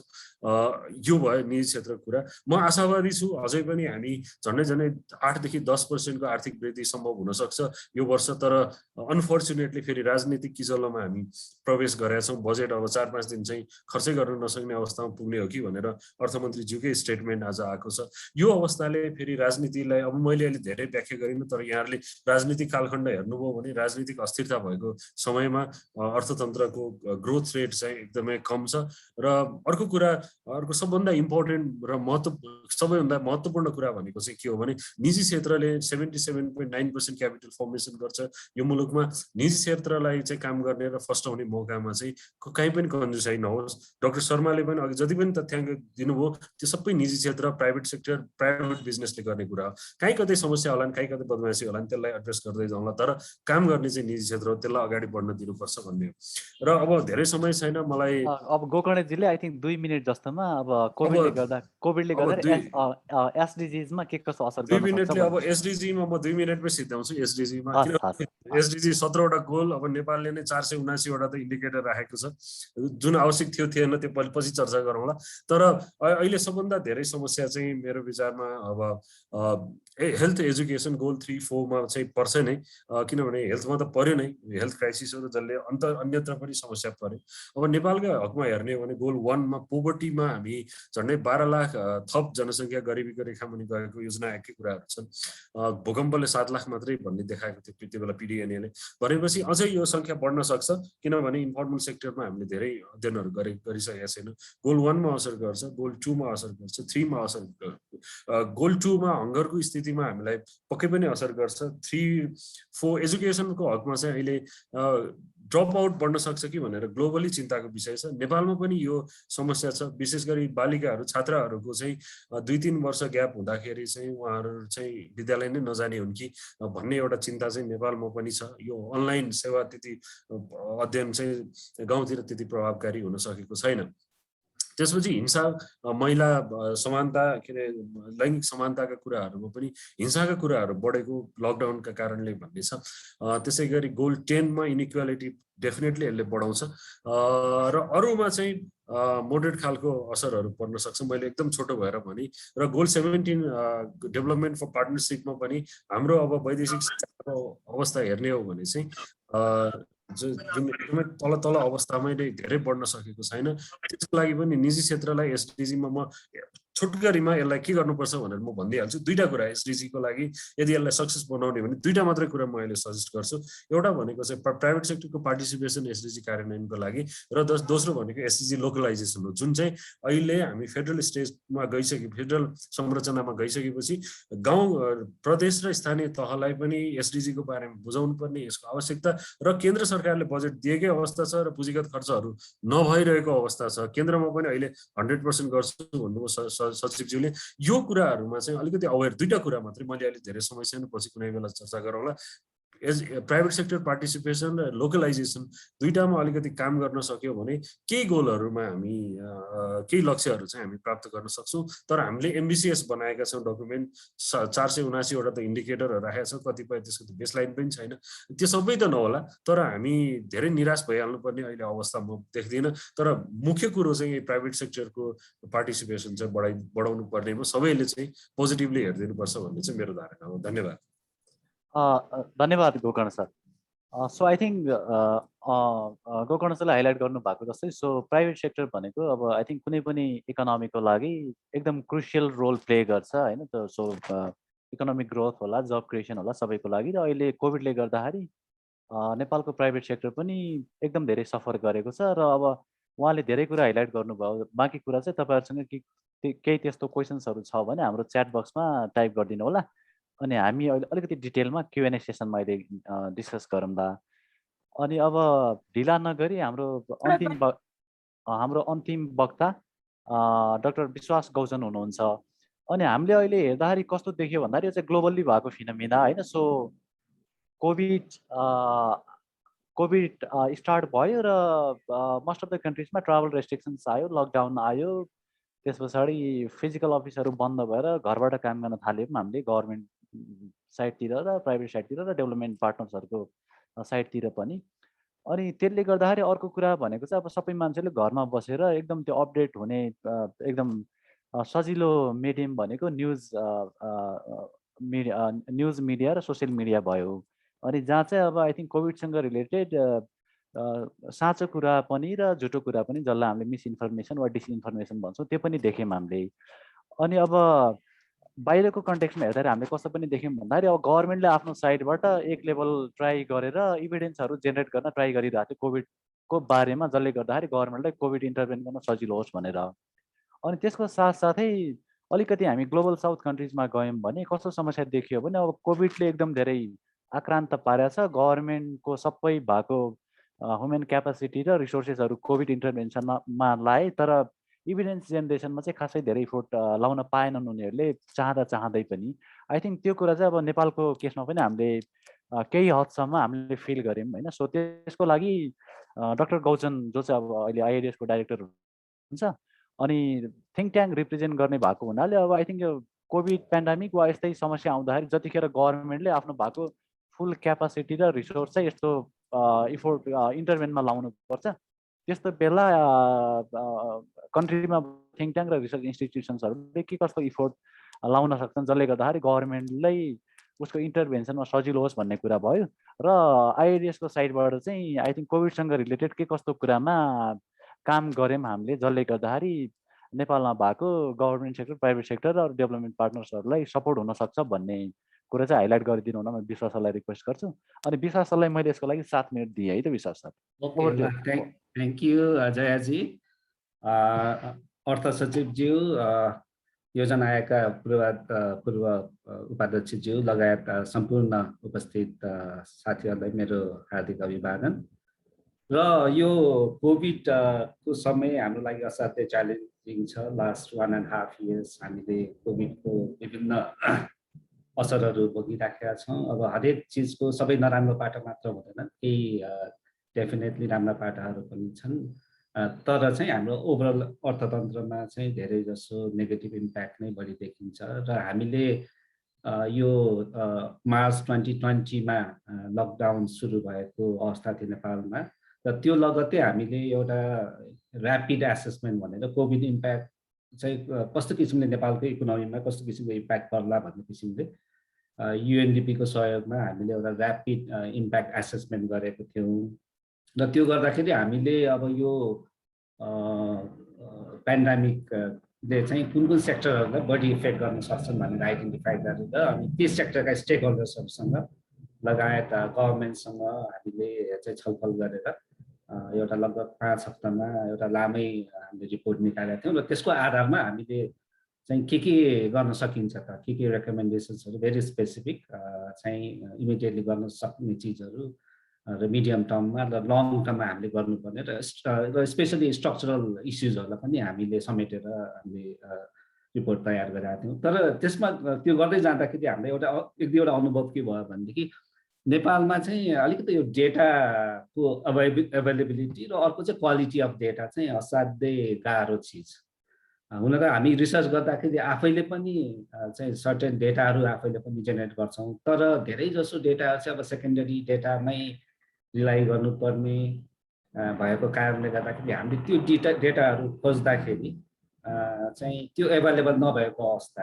र हामीलाई के लाग्यो भनेदेखि नेपालमा चाहिँ नेपाल जस्तो डेभलपिङ कन्ट्रिजमा, चाहे नेपाल मात्र एक्सेप्सन त होइन, तर यो चाहिँ हाम्रो डेभलपिङ कन्ट्रिजको एउटा जेनरल चाहिँ कमन एउटा प्रब्लम के हो भनेदेखि डेटाको रोबस्टनेस, फ्रिक्वेन्सी अफ डेटा, जसको आधारमा हामीले प्रोपर एनालाइसिस गरेर अनि एउटा पोलिसी इनपुट्सहरू गभर्मेन्टलाई अथवा अरू स्टेक होल्डर्सलाई दिन सकिने भन्ने वातावरण चाहिँ नेपालमा निकै नै च्यालेन्जिङ हामीले त्यतिखेर महसुस गऱ्यौँ। तर डेस्पाइट द्याट हामीले चाहिँ जे जस्तो सकिन्छ हामीले क्वान्टिटेटिभ क्वालिटेटिभ डेटाको आधारमा चाहिँ एउटा राम्रै रिपोर्ट हामीले तयार गरेर गभर्मेन्टलाई सब्मिट गरेका थियौँ। र मैले देखेको के हो भनेदेखि नेपालको कन्टेक्स्टमा अलिकति हामी जति पनि स्टेक होल्डर छौँ सबैको एउटा चाहिँ जोइन्ट रेस्पोन्सिबिलिटी के हुनुपर्छ भनेदेखि अन्ततगतमा हामीले इभिडेन्स बेस्ड नै हुनुपर्छ। हाम्रो पोलिसी मेकिङ अथवा पोलिसी रेकमेन्डेसन्सहरू हामीले सुने भनेको आधारमा भन्दा पनि सबै इभिडेन्स बेस्ड इम्पेरिकल एभिडेन्सको आधारमा डेटा ड्रिभन भइदियो भनेदेखि चाहिँ धेरै हदसम्म सहज हुने, कन्भिन्स गर्नलाई सहज हुने स्टेकहोल्डरहरूलाई, र त्यसको आधारमा चाहिँ पोलिसी एक्सन्सहरू लिनलाई चाहिँ सहज हुने कुराहरू चाहिँ हामीले बारम्बार यो कुराहरू पनि भनिराखेका छौँ। र यही सिलसिलामा मैले चाहिँ अब यो प्राइभेट सेक्टरलाई पनि अब यहाँ अस्ति जे हुनुहुन्छ प्राइभेट सेक्टर रिप्रेजेन्ट गर्नेलाई, यो प्राइभेट सेक्टरले पनि धेरै मेहनत गर्नुपर्ने देखिन्छ यो डेटा जेनेरेसनमा। उहाँहरूले आफ्नै मेम्बर्स जति पनि इन्स्टिट्युसन्सहरू हुनुहुन्छ उहाँहरूको पनि एउटा डेटा चाहिँ अपडेट गरेर राख्नुपर्ने, र केही एकदम सामान्य हामीसँग इन्डिकेटरहरू पनि छैन नेपालमा। जस्तै इन्डस्ट्रियल प्रोडक्सनको इन्डेक्स पनि छैन हामीसँग है। त्यो चाहिँ हाम्रो आइआइडिएसले आफ्नै पहलमा हामीले चाहिँ एकाडेमिक इन्स्टिट्युसनसँग युनिभर्सिटीसँग मिलेर हामीले आफ्नै पहलमा यो गर्दैछौँ। त्यस्तै गरेर एउटा होटल जस्तो नेपालको इन्डाउमेन्ट स्ट्रक्चर हेर्ने हो भनेदेखि हामीले बारम्बार कति वर्षदेखि हामीले बनाएका छौँ हाम्रो लागि चाहिँ हाइड्रो इलेक्ट्रिक सेक्टर र पोटेन्सियल सेक्टर हो, हाम्रो टुरिज्म सेक्टर, यही दुईवटै हामीले भनेको लगभग कति 30-40 वर्षै भइसकेको जस्तो लाग्छ। तर यो दुईवटा सेक्टरमा खासै नेपालको ओभरअल इकोनोमिक ग्रोथलाई कन्ट्रिब्युट गर्ने हिसाबले चाहिँ डेभलप हुन सकेका छैन होइन। त्यसले गर्दाखेरि के आवश्यक छ भने हाम्रो पहिला आइडेन्टिफाई भइसकेको क्षेत्रहरूमा पनि हामीले ल्याक अफ इन्भेस्टमेन्टको कारणले गर्दाखेरि अथवा पोलिसी कन्स्ट्रेन्ट्सहरूले गर्दाखेरि अथवा इन्भाइरोमेन्टको ल्याकले गर्दाखेरि हामीले त्यो क्षेत्रहरूमा इन्भेस्टमेन्ट गर्न नसकेको कारणले गर्दाखेरि हामीले त्यो क्षेत्रहरूले जुन किसिमको जिडिपीमा कन्ट्रिब्युसन गर्नुपर्ने पर्थ्यो त्यो हुन सकेको छैन। र अहिले विगत 10 वर्षमा एउटा राम्रो एउटा के चाहिँ देखिएको छ भने हाम्रो जुन सिमेन्ट सेक्टर चाहिँ असाध्यै राम्रो हिसाबले अगाडि बढिराखेको छ, जुन किसिमको इन्भेस्टमेन्ट आइराखेको छ र जुन किसिमको चाहिँ प्रोडक्सन र क्यापासिटी डेभलपमेन्ट भइराखेको छ त्यसमा प्रोडक्सनको क्यापासिटी। र हामीसँग जुन लाइमस्टोन छ र अहिलेकै प्रोडक्सन क्यापासिटी हेर्ने हो भनेदेखि लगभग हामीसँग 150 वर्षलाई पुग्ने किसिमको, त्यसले गर्दा यो इन्डाउमेन्ट स्ट्रक्चर मै निहित रहेर हामीले हाम्रो देशको चाहिँ स्ट्राटेजीहरू डेभलप गर्नुपर्ने जस्तो लाग्छ। यो कुराहरूमा चाहिँ हामी जस्तो डेभलपमेन्ट इन्स्टिट्युसन्स अथवा थिङ्क ट्याङ्कहरू जोडिन आवश्यक छ। किनभनेदेखि हाम्रो चाहिँ इरेस्पेक्टिभ अफ पोलिटिकल क्लास अथवा एउटा जुन एउटा गभर्मेन्ट बन्छ, whichever the political party drives the government, what is important is the evidence based policy making. त्यसमा चाहिँ हामीले देशको पोटेन्सियल एरियाजहरू के छन्, प्रायोरिटिज के हुन सक्छन्, त्यो कुराहरूलाई चाहिँ हामीले मध्यनजर र त्यसको प्रोपर एनालाइसिस गरेर चाहिँ हामीले त्यो प्रेजेन्ट गर्न सक्यौँ भने राम्रो हुन्छ। र अब हामी अलिकति स्पेसिफिकली अहिले इकोनोमिक पोलिसीको कुरा गर्दाखेरि 1-2वटा मैले चाहिँ स्ट्रक्चरल चिजहरू यहाँ राख्नै पर्ने जस्तो देख्छु मैले। एउटा चाहिँ हाम्रो यो के अरे नयाँ संविधान आइसकेपछिको जति पनि सरकार छ ती सरकारहरूले असाध्यै ठुलो चाहिँ बजेट चाहिँ पास गराउने अनि के अरे वर्षको अन्ततिर आएर त्यसलाई फेरि ठुलो रूपमा परिमार्जन गरेर घटाउने जस्तो एउटा चाहिँ एकदमै अनुत्तरदायी एउटा किसिमको एउटा व्यवस्था सुरु भएको देखिन्छ। त्यसले गर्दाखेरि यो चाहिँ हामीले चाहिँ एकदमै यसलाई चाहिँ इम्प्रुभ गर्नै पर्ने देखिन्छ। जस्तो अहिले के छ भने कन्टिन्युसली फर लास्ट 4 इयर्स हाम्रो लगभग 35% to 37% चाहिँ हामीले हाम्रो जिडिपीको एनुअल बजेटको साइजै तपाईँको 35 देखि 37% को हाराहारीमा हामीले बजेट प्रस्तुत गर्छौँ, जहाँ कि हाम्रो एक्चुअल इम्प्लिमेन्टेसन भनेको एराउन्ड एभरेजमा हेर्नु भने 28% छ। त्यसले गर्दाखेरि यो यत्रो ठुलो ग्याप ले यदि हामीले डेलिभर गर्न सकेन भने कहाँ इम्प्याक्ट पर्छ भने अल्टिमेटली डेभलपमेन्ट एक्सपेन्डिचरमै अथवा क्यापिटल एक्सपेन्डिचरमै पर्ने। अब किनभने रिकरिङ एक्सपेन्डिचर चाहिँ लगभग 90-95% अबभ नै इम्प्लिमेन्ट हुने र त्यसको ओभरअल त्यसको भार चाहिँ डेभलपमेन्ट एक्सपेन्डिचर अथवा क्यापिटल एक्सपेन्डिचरले बेहोर्नु पर्ने भएको कारणले गर्दाखेरि यस्तो किसिमको बजेटिङ सिस्टम चाहिँ हामीले यसलाई चाहिँ अगाडि बढाउनु हुँदैन। र अहिले जुन हाम्रो सचिवज्यूले भन्नुभएको थियो यो प्रतिस्थापन बजेट, त्यसमा पनि एकदमै मार्जिनल हिसाबले बजेटको साइज घटाएको छ र स्टिल अहिले पनि हाम्रो चाहिँ लगभग 35% नै छ हाम्रो ओभरअल जिडिपीको साइजको आधारमा हाम्रो एनुअल बजेट त्यति छ। अब त्यसलाई चाहिँ हामीले अघिल्लो वर्षको एक्चुअल इम्प्लिमेन्टेसन फाइनेन्सियल डेलिभरी हेर्ने हो भने 38% बढी देखिन्छ, विच इज भेरी हाई। हामीसँग अहिले 1 वर्षमै कस्तो किसिमको क्यापासिटी छ हामीसँग, जसले गर्दाखेरि हामी 40% अघिल्लो आर्थिक वर्षको 40% बढी हामीले बजेट डेलिभरी गर्न सक्छौँ त? मेरो विचारमा त्यो सम्भव छैन। त्यसले गर्दाखेरि एटलिस्ट यो नयाँ सरकारको प्रतिस्थापन बजेटबाट मैले के एक्सपेक्ट गरेको थिएँ भने एउटा लार्ज स्केलमा एउटा डाउन साइज हुन्छ र मोर रियलिस्टिक बजेट आउँछ भन्ने किसिमको एउटा सोच थियो, त्यो चाहिँ देखेन। तर केही राम्रा कुराहरू चाहिँ अघि सचिवजीले पनि भन्नुभयो, राम्रा कुराहरू चाहिँ यो बजेटमा आएको छ। र अर्को कन्सिस्टेन्टली देखिने के हो भने एउटा मिस एलोकेसन अफ रिसोर्सेस चाहिँ हामीलाई अलिकति बढी नै, जस्तो प्रोजेक्ट आइडेन्टिफिकेसनको क्रममा भनौँ जुन हामीले प्रोजेक्टहरू आइडेन्टिफाई गरेका छौँ जहाँ चाहिँ हामीले यत्रो ठुलो लगानी सरकारले गरेको छ त्यो चाहिँ राइट प्रोजेक्ट्सहरू चाहिँ मेरो विचारमा हामीले आइडेन्टिफाई गर्न सकेनौँ कि जस्तो लाग्छ जसले गर्दाखेरि एउटा मिसएलोकेसन भइराखेको छ। अब एक दुईवटा इक्जाम्पल दिनु पर्दाखेरि हामीले जुन ज्येष्ठ नागरिक भत्ता हामीले चाहिँ यो नयाँ सरकारले पनि त्यसलाई अनुमोदन गर्यो त्यो 1000 बढाउँदाखेरि नै लगभग 15 अरबले हाम्रो चाहिँ एडिसनल बजेट भार पर्छ र यो फेरि कस्तो भने इट्स अ पोलिटिकल डिसिजन जसले गर्दाखेरि नयाँ सरकारले पनि यसलाई चाहिँ अन्डु गर्न नसक्ने किसिमको यो चाहिँ एकचोटि डिसिसन गरिसकेपछि यो चाहिँ अब सधैँलाई यो किसिमको भार चाहिँ सरकारले बेहोर्नु पर्ने किसिमको डिसिजन हो किनभने सरकारले चाहिँ एउटा पोलिटिकल लाइकली पोलिटिकल ब्याकल्यास हुन्छ भन्ने हिसाबले यस्तो लोकप्रिय कार्यक्रमहरू चाहिँ हटाउन चाहँदैन तर त्यो चाहिँ मलाई अलिकति रिग्रेसिभ किसिमको रिसोर्स एलोकेसन हो कि यो चाहिँ सुधार गर्नुपर्ने थियो भन्ने चाहिँ हाम्रो सोचाइ हो र अर्को चाहिँ जस्तो मेजर भनौँ न हामीले यो जस्तो बुढी गण्डकी जस्तो प्रोजेक्टहरूलाई पनि एउटा नेसनल प्रोजेक्टको रूपमा हामीले अगाडि बढाएका छौँ। अब त्यो यति ठुलो प्रोजेक्ट र त्यही प्रोजेक्टले त्योभन्दा 2 साइजको बढी क्यापासिटीको चाहिँ हाइड्रो प्रोजेक्ट बन्ने थुप्रै चाहिँ अल्टरनेटिभ्स हुँदाहुँदै हामीले यस्तो किसिमको प्रोजेक्टहरूले अगाडि बढाएका छौँ र यसको बन्ने कुनै पनि सुनिश्चितता छैन अर्को 20 वर्षमा पनि यो बन्ने नबन्ने भन्ने छैन जहाँ कि हामीले लगभग 40 अरब रुपियाँ त हामीले खालि यो अधिग्रहण जग्गा अधिग्रहण गर्दै ल्याइ खर्च गरेर त्यसले गर्दाखेरि यस्तो किसिमको उदाहरणहरू थुप्रै देखिन्छ हाम्रो यो फिस्कल पोलिसिजमा यो कुराहरू अब इम्प्रुभ गर्दै जानुपर्ने जस्तो लाग्छ र मैले अब समय कारणले गर्दाखेरि हजुर म ठ्याक्क हजुरलाई रिमाइन्ड गर्ने मैले एउटा अन्तिम एउटा चाहिँ यो रिसोर्स चाहिँ हामीले के अरे आन्तरिक हिसाबले पनि रिसोर्स जेनेरेट गर्न सक्छ अलिकति हामी इनोभेटिभ हुनुपर्छ जस्तो लाग्छ रिसोर्स मोबिलाइजेसनको हकमा हामीले खालि चाहिँ हामीसँग रिसोर्स छैन भन्ने हिसाबले भन्दा पनि हामी अलिकति इनोभेटिभ भयो भनेदेखि देशभित्रै पनि हामीले हामीलाई चाहिने रिसोर्स चाहिँ हामीले मोबिलाइज गर्न सक्छौँ।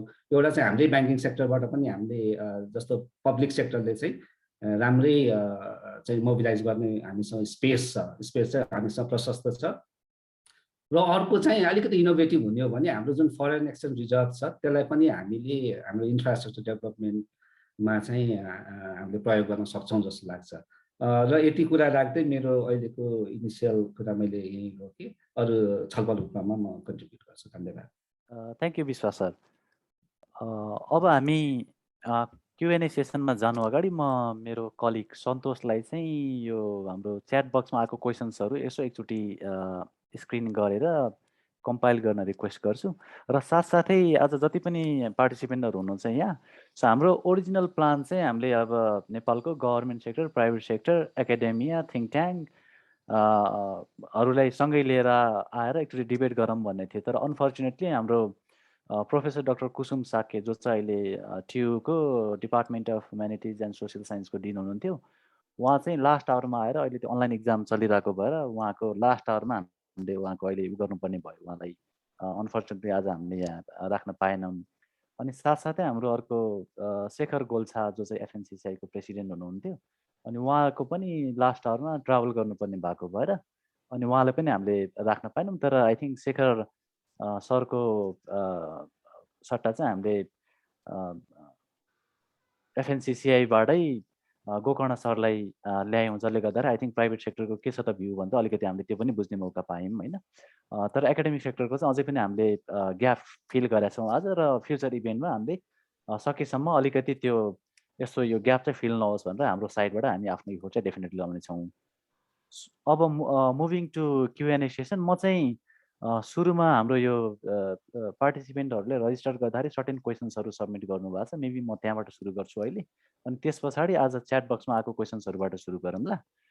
अनि इन द मिन टाइम हामी यो रजिस्टर गर्दाखेरि सोधेको क्वेसन्सहरू चेक गर्दै गर्दाखेरि हजुरहरूलाई चाहिँ हाम्रो 4 जना सरहरूले राख्नुभएको कुरामा केही कुरा ल यो कुरा पनि कभर गरिदियो हुन्थ्यो भन्ने त्यस्तो केही छ वा सरहरूले राख्नुभएको कुरामा चाहिँ ल यो चाहिँ अलिकति अर्कै छ हजुरले भनेको र अब यो रियल लाइफमा भइरहेको कुरामा चाहिँ फरक छ भन्ने कुरा त्यस्तो केही छ भने चाहिँ सोधिदिनु होला। अनि क्वेसन सोद्धाखेरि चाहिँ हजुरले के चाहिँ गरिदिनु होला भन्दाखेरि यदि जस्तै आर्गुमेन्टमा काउन्टर आर्गुमेन्ट गर्दाखेरि यदि तपाईँहरूसँग डेटा छ वा त्यसो केही फ्याक्ट छ भने चाहिँ कृपया त्यो कुरा पनि प्रस्तुत गरिदिनु होला। अनि त्यो कुरा काट्नलाई मात्र चाहिँ उ नगरिदिनु होला है त। सो त्यो डेटा चाहिँ दिनु होला। सो अब हामी क्युएनए सेसनमा जाँदाखेरि सो सुरुको क्वेसन आई थिङ्क कति कुराहरू हाम्रो चारैजना वक्ताहरूले अघि नै कभर गरिसक्नु भएको छ। अनि त्यसै सिलसिलामा म यहाँ च्याट बक्समा अघि हाम्रो गम्भीर भट्ट सरको पनि क्वेसन्स देखिरहेको थिएँ। सो डेफिनेटली अब हाम्रोमा प्लानिङ फेजमा चाहिँ हामीले धेरै कुराहरू कन्सिडर गरेर प्लानिङ गरेको हुन्छ। तर जब हामी इम्प्लिमेन्टेसन फेजमा जान्छौँ अनि हामी त्यहाँ चाहिँ फेल भएको धेरै लामो इतिहास छ। अब अहिलेको केसमा पनि अब कोभिडले नयाँ च्यालेन्ज पोज गरिराख्दा राख्दै अब अघि मधु सरले हाइलाइट गर्नुभएको जस्तै अब डेफिनेटली अहिले most of the government Nepal मात्रै होइन कि प्रायः सबै गभर्मेन्टको फर्स्ट एन्ड की प्रायोरिटी भनेको मान्छेहरूलाई भ्याक्सिनेट गराउँ र ओपन अप गरौँ, जसले गर्दाखेरि इकोनोमी रन होस्, ट्राभल गर्न पाओस्, बिजनेसहरू अलिकति नर्मलाइजेसनतिर जाउँ भन्ने छ। र त्यसको लागि सिग्निफिकेन्ट टाइम र इफोर्ट लाएर रिसोर्स लाएर उनीहरूले प्लानिङ चाहिँ डेफिनेटली गरेको छ। तर त्यति गर्दै गर्दाखेरि पनि अब इम्प्लिमेन्टेसनमा फेल हुने चान्सेस एकदम हाई छ। त्यही भएर अब त्यो इम्प्लिमेन्टेसनमा के च्यालेन्जेस आउन सक्छ यो पालि र त्यसको लागि यो गरेको प्लान इम्प्लिमेन्ट भयो कि भनेर हामीले अकाउन्टेबल इन्स्टिट्युसन्सहरू त्यस्तो केही बनाएको छ कि छैन भनेर क्वेसन सोध्नु भएको छ एकजना रजिस्टर पार्टिसिपेन्ट्सले पनि र यता हाम्रो गम्भीर भट्ट सरले पनि। सो यो क्वेसनको लागि म डाक्टर शर्मालाई रिक्वेस्ट गर्न चाहन्छु। अनि हजुरले 4-5 मिनट जस्तो लिएर गरिदिनु होला sir. Doctor Sharma over to you है त।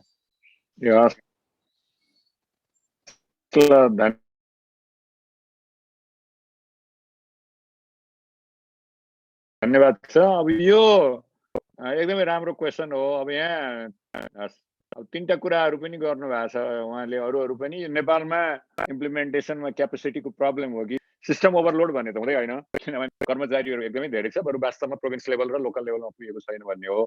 तर सबभन्दा समस्या एउटा भनेको चाहिँ क्यापेसिटी चाहिँ पक्का पनि हो। त्यो क्यापेसिटीको एउटा जड प्रब्लम भनेको के हो भने हामी कहाँ क्वालिफाइड ब्युरोक्रेट्सहरू नभएको होइन। अब 2टा पर्यो। एउटा म खालि एक्जाम्पल मात्र दिन्छु। अहिले उद्योग वाणिज्य मन्त्रालयमा हेऱ्यौँ भने यो 3 वर्षमा स्टेट 2 चोटि परिवर्तन भइसक्यो। अब उहाँहरूको भनाइ एउटै रहन्छ के भने आज हामी टुरिज्ममा, भोलि उद्योगमा, पर्सि अर्थमा, निकोर्सी महिलामा गएपछि हाम्रो एक्सपर्टिज कसरी डेभलप हुन्छ, हाम्रो करियर कसरी डेभलप हुन्छ भन्ने एउटा हो। र त्यो कुरा एकदमै जेन्युन हो। दोस्रो कुरो अलिकति यो हुन त पोलिटिकल पनि हो, एमसिसीसँग जोडिएको छ। अब हामीले चाहिँ अर्थ मन्त्रालय, कानुन मन्त्रालय, परराष्ट्र मन्त्रालयलाई पनि विश्वास गरेनौँ भने पनि त्यहाँ पनि समस्या छ। त्यो भएर कर्मचारीहरू एकदमै रिस्क एभर्स, सकेसम्म नयाँ काम हुँदैन, अगाडि बढाउँदै नबढाउँ होइन। किनभने हामीलाई गाल आउँछ, रिस्क आउँछ। र एउटा म इभेन्ट पनि भन्छु, एउटा सानो मिस्टेक चाहिँ ऐनमा भएको थियो। त्यो ऐन पास भयो पार्लियामेन्टबाट, तर इभेन्चुअली क्वेसन कसलाई सोध्यो भने जसले सुरुमा त्यो टिप्पणी उठाएको थियो, क्याबिनेट पनि रेस्पोन्सिबल भएन, मिनिस्टर पनि रेस्पोन्सिबल भएन, पार्लियामेन्ट पनि आफूले रेस्पोन्सिबिलिटी फिल गरेन। तर त्यो उपसचिवलाई सोधे हुनाले उहाँहरू एकदमै रिस्क एभर्स हुनुहुन्छ। र क्यापेसिटीको कुरा मैले भनिहालेँ। अब मिसेलाइन इन्सेन्टिभको कुराहरू गर्दाखेरि त अब म एउटा सेजको एक्जाम्पल दिन्छु। हाम्रो डाक्टर चण्डिका भट्ट पनि देखाएको थिएँ। उहाँ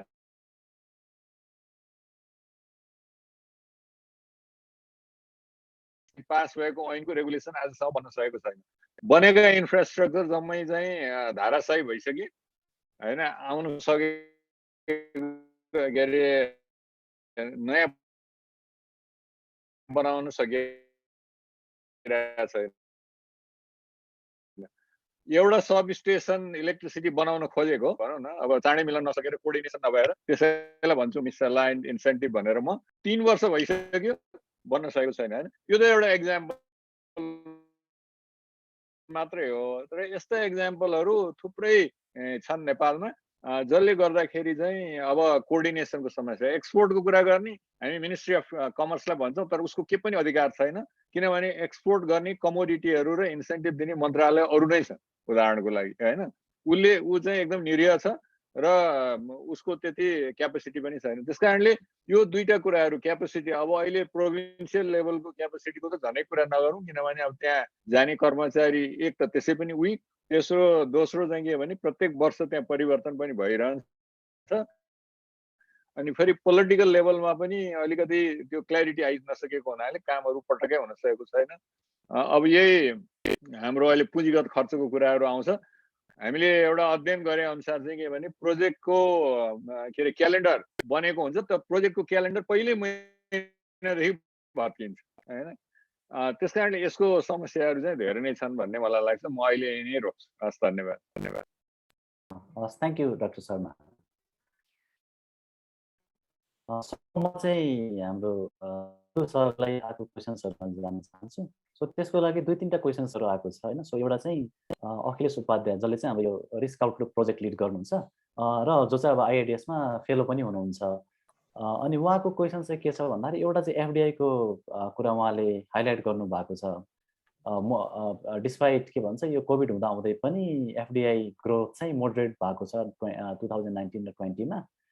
अनि अर्को चाहिँ त्यो रेमिटेन्स, अब आई थिङ्क धेरैले सुरुमा कोभिड सुरु हुँदाखेरिको सुरुको महिनामा स्टडी गर्दाखेरि इन्क्लुडिङ हाम्रै साइडबाट पनि हामीले रेमिटेन्स चाहिँ डेफिनेटली ड्रप हुन्छ भन्ने प्रोजेक्सन गरेका थियौँ गिभन कन्डिसन्स कि मिडल इस्ट र अब उहाँ हाम्रो नेपाली कामदारहरू जहाँ जानुहुन्छ उहाँहरू फरेन इम्प्लोइमेन्टको लागि त्यो कन्ट्रीहरूमा सबैतिर लकडाउन भएको कारणले त्यो थियो।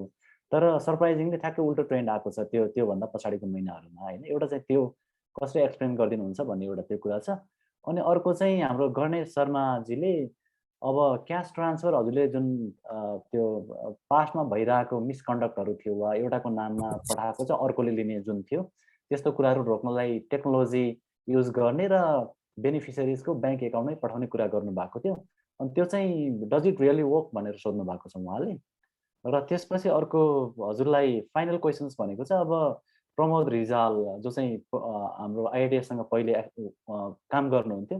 अनि उहाँको क्वेसन चाहिँ जस्तै कुनै एउटा नगरपालिकामा हामीले पिच गर्नको रोड पिच गर्नको लागि यदि इस्टिमेटेड बजेट चाहिँ 5 करोड छ भने बिडिङ गर्दाखेरि कन्ट्र्याक्टरले 3 करोड मात्रै गर्छ र 2 करोड चाहिँ अब त्यो अनस्पेन्ड क्यापिटल एक्सपेन्डिचर भनेर गरिन्छ। अनि त्यो चाहिँ उहाँको भनाइमा त्यो चाहिँ एडजस्ट गरेर राख्नुपर्ने, तर यो अनस्पेन्ड क्यापिटल एक्सपेन्डिचर भनेर चाहिँ क्यालकुलेट नगर्नुपर्ने हो भन्नुभएको छ। अब योमा चाहिँ हजुरको भ्यू के छ भनेर सोध्नु भएको छ।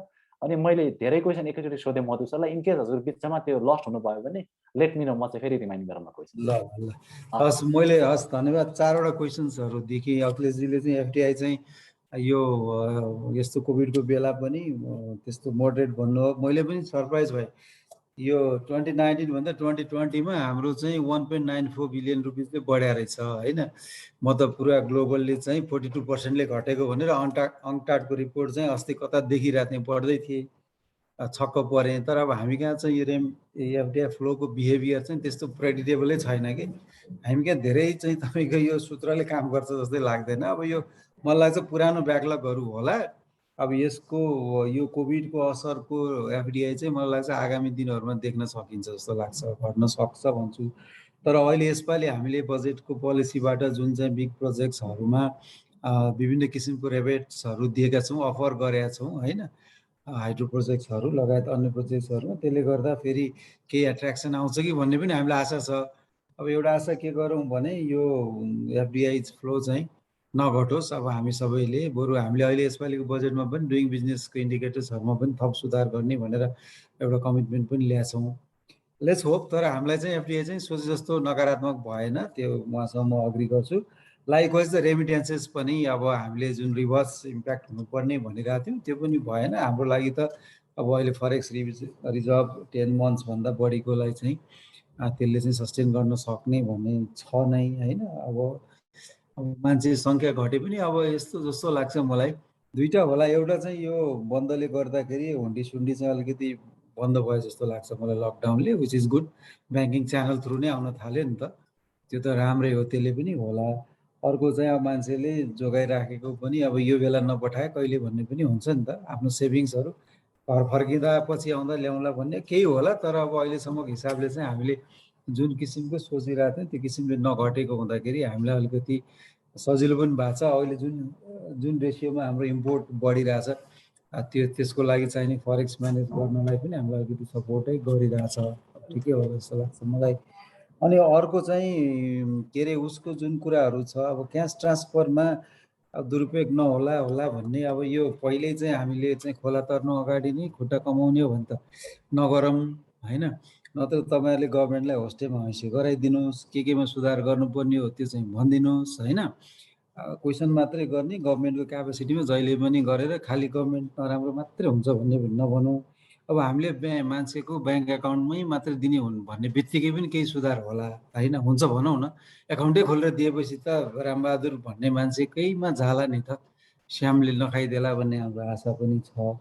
अब अरू चाहिँ डिजिटल्ली ट्रान्सफर गर्न सक्ने नसक्ने के छ भने एउटा साथीहरूलाई थाहा छैन होला, हामीले अहिले चाहिँ जुन गभर्मेन्टको टोटल बजेटको 90% चाहिँ EFT गरेका छौँ गए सालको खर्च है। यो एउटा साथीहरूले सरकारले गरेको कामलाई थाहा नपाएन जस्तो लाग्छ। सरकारको मार्केटिङ गरिदिने कोही छैन कि नेपालमा, खालि विरोध मात्रै गरिदिने छ।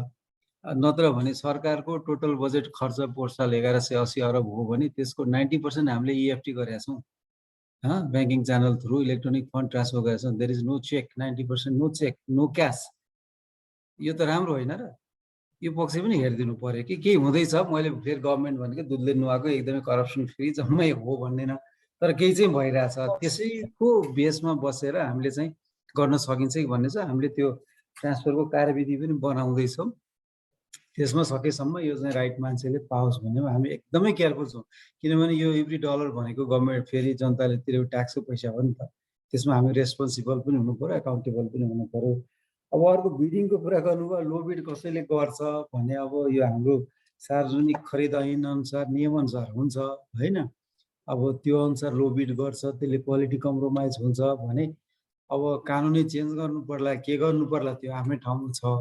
नत्र अब कम्पिटिसनमा जाँदाखेरि कसैले लो बिड गरेर पाउँछ भने त्यसमा त के भन्ने र, खोइ अब त्यसमा हामीलाई पनि ऊ चाहिँ छ, क्वालिटी कम्प्रोमाइज हुनुमा त्यो लो बिड एउटा कारण पनि हो कि जस्तो लाग्छ हामीलाई, त्यो एउटा कारण देखिन्छ। तर अहिले चाहिँ अब गैर कानुनी भए चाहिँ कानुन अनुसार कारबाही होला, त्यसलाई रोक्नै चाहिँ नसकिएला जस्तो लाग्छ। यति नै भने मैले तपाईँले पठाउनु भएको 4वटा क्वेसनहरू। अनि अब चाहिँ मलाई थप क्वेसन छैन होला, यहाँ थुप्रै साथीहरू हुनुहुन्छ, म वाचमा त हुन्छु, अरू केही पऱ्यो भने म पछि छुट्टै कुरा गरौँला है। हस् ल, थ्याङ्क यू। हुन्छ, थ्याङ्क यू सर। हस्, अब म डाक्टर गौचन कहाँ जान चाहन्छु। डाक्टर गौचनको लागि एकजना रजिस्टर्ड पार्टिसिपेन्टले क्वेसन सोध्नु भएको छ होइन। जस्तै नेपालमा चाहिँ कस्तो छ भन्दाखेरि अनलाइन न्युज र न्युज मिडियामा पढ्दाखेरि र कुरा गर्दाखेरि लोकल रिप्रेजेन्टेटिभहरूसँग हामीले गफ गर्दाखेरि कम्पेयर टु फेडरल गभर्मेन्ट उनीहरूले चाहिँ कोभिड रेस्पोन्समा आफूले एकदम धेरै राम्रो रेस्पोन्स गरेको भन्ने चाहिँ उहाँहरूको आर्गुमेन्ट छ। तर मिडियाहरूमा आएको कुरा र त्यस पछाडि रिसर्च इन्स्टिट्युसनहरूले गरेको काम अनुसार चाहिँ लोकल लेभलको रिप्रेजेन्टेटिभहरूले जे जस्तो क्लेम गरिराख्नु भएको छ वा पब्लिक अफिस अकुपाई गरेर कोभिडको बेला काम गरिराख्नु भएको हाम्रो प्रोफेसनलहरूले जे जस्तो क्लेम गरिराख्नु भएको छ कोभिड कन्ट्रोलको लागि, त्यो चाहिँ उहाँहरूले क्लेम गरे जस्तो वा त्यो एक्सनसम्म चाहिँ गर्नुभएको छैन भन्ने छ अरे। त्यही भएर अब यो डिस्कनेक्ट जुन छ नि यो रिसर्चबाट देखाएको एउटा फाइन्डिङ्स र पब्लिक अफिस अकुपाई गरेर बसिराख्नु भएको प्रोफेसनलहरूले क्लेम गर्नुभएको दुईवटा कुरा। सो यो बिचको डिस्कनेक्टको कारण चाहिँ के होला र त्यो डिस्कनेक्ट हामीले चिर्नलाई र सिटिजन्सहरूलाई अलिकति अझ बेटर इन्फर्म गर्नको लागि थिङ्क ट्याङ्कहरू र रिसर्च इन्स्टिट्युसनहरूले के कस्तो रोल प्ले गर्न सक्छ भनेर सोध्नु भएको छ। यो चाहिँ डाक्टर गौचनलाई है त। धन्यवाद जयजी। अब यो जुन कुराहरू आएको छ केही हदसम्म सत्य पनि छ, यो मिक्स रिजल्ट छ। कतिपय ठाउँमा लोकल अथोरिटिजहरू असाध्यै प्रोएक्टिभ छन्, उहाँहरूले जुन बेला यो कोभिड पेन्डेमिक आयो त्यतिखेर एउटा राम्रो प्लान बनाएर भल्नरेबल हाउसहोल्ड्सहरूलाई एउटा टार्गेटेड एप्रोचको हिसाबले उहाँहरूले रिच आउट गर्नुभएको छ र समयमै लोकल लेभलले आफ्नो स्रोतबाट दिन सक्ने सुविधाहरू चाहिँ उहाँले प्रोभाइड गर्नुभएको छ। त्यो कतिपय लोकल के अरे गभर्मेन्टमा चाहिँ त्यो सही हो र तर धेरै ठाउँमा चाहिँ जुन किसिमको क्लेम भएको छ त्यो अनुसारले काम भएको छैन। एउटा चाहिँ अब त्यही अघि पनि कुरा आयो, क्यापासिटीकै कुराहरू छ। अनि जुन किसिमको एउटा प्रोएक्टिभनेस चाहिने हो लोकल लेभलमा त्यसको अभावै देखिन्छ। स्रोत चाहिँ छ राम्रै, जुन हिसाबले अहिले चाहिँ हाम्रो फेडरल सिस्टममा आइसकेपछि स्थानीय तहलाई राम्रै स्रोत गएको छ, तर त्यसको जुन डेलिभरी क्यापासिटी छ त्यो नभएको कारणले गर्दाखेरि धेरै जसो ठाउँमा अधिकांश लोकल गभर्मेन्टमा चाहिँ यो चाहिँ डेलिभरीको समस्या छ। तर अहिले अब यही अघि तपाईँले पनि भन्नुभएको जस्तै यो फेक न्युजहरू यो चाहिँ हाम्रो सोसियल मिडियामा यति सजिलोसँग हाम्रो प्रचार प्रसारहरू गर्न सकिने अवस्था छ कि एउटा सामान्य कामलाई, सामान्य के अरे स्थानीय सरकारको कामहरूलाई पनि एउटा एक्जाजरेट गरेर कभर गर्ने जुन अहिले चलन आएको छ, त्यसले गर्दा पनि एउटा मिसइन्फर्म हुने चान्सेस चाहिँ व्यापकै छ। र त्यस्तो अवस्थामा हामी यसो थिङ्क ट्याङ्कले चाहिँ अब त्यही हामी चाहिँ इभिडेन्स बेस्ड नै हुन्छ हाम्रो, त्यसमा पनि सर्टेन मेथोडोलोजी युज गरेर हामीले चाहिँ स्थानीय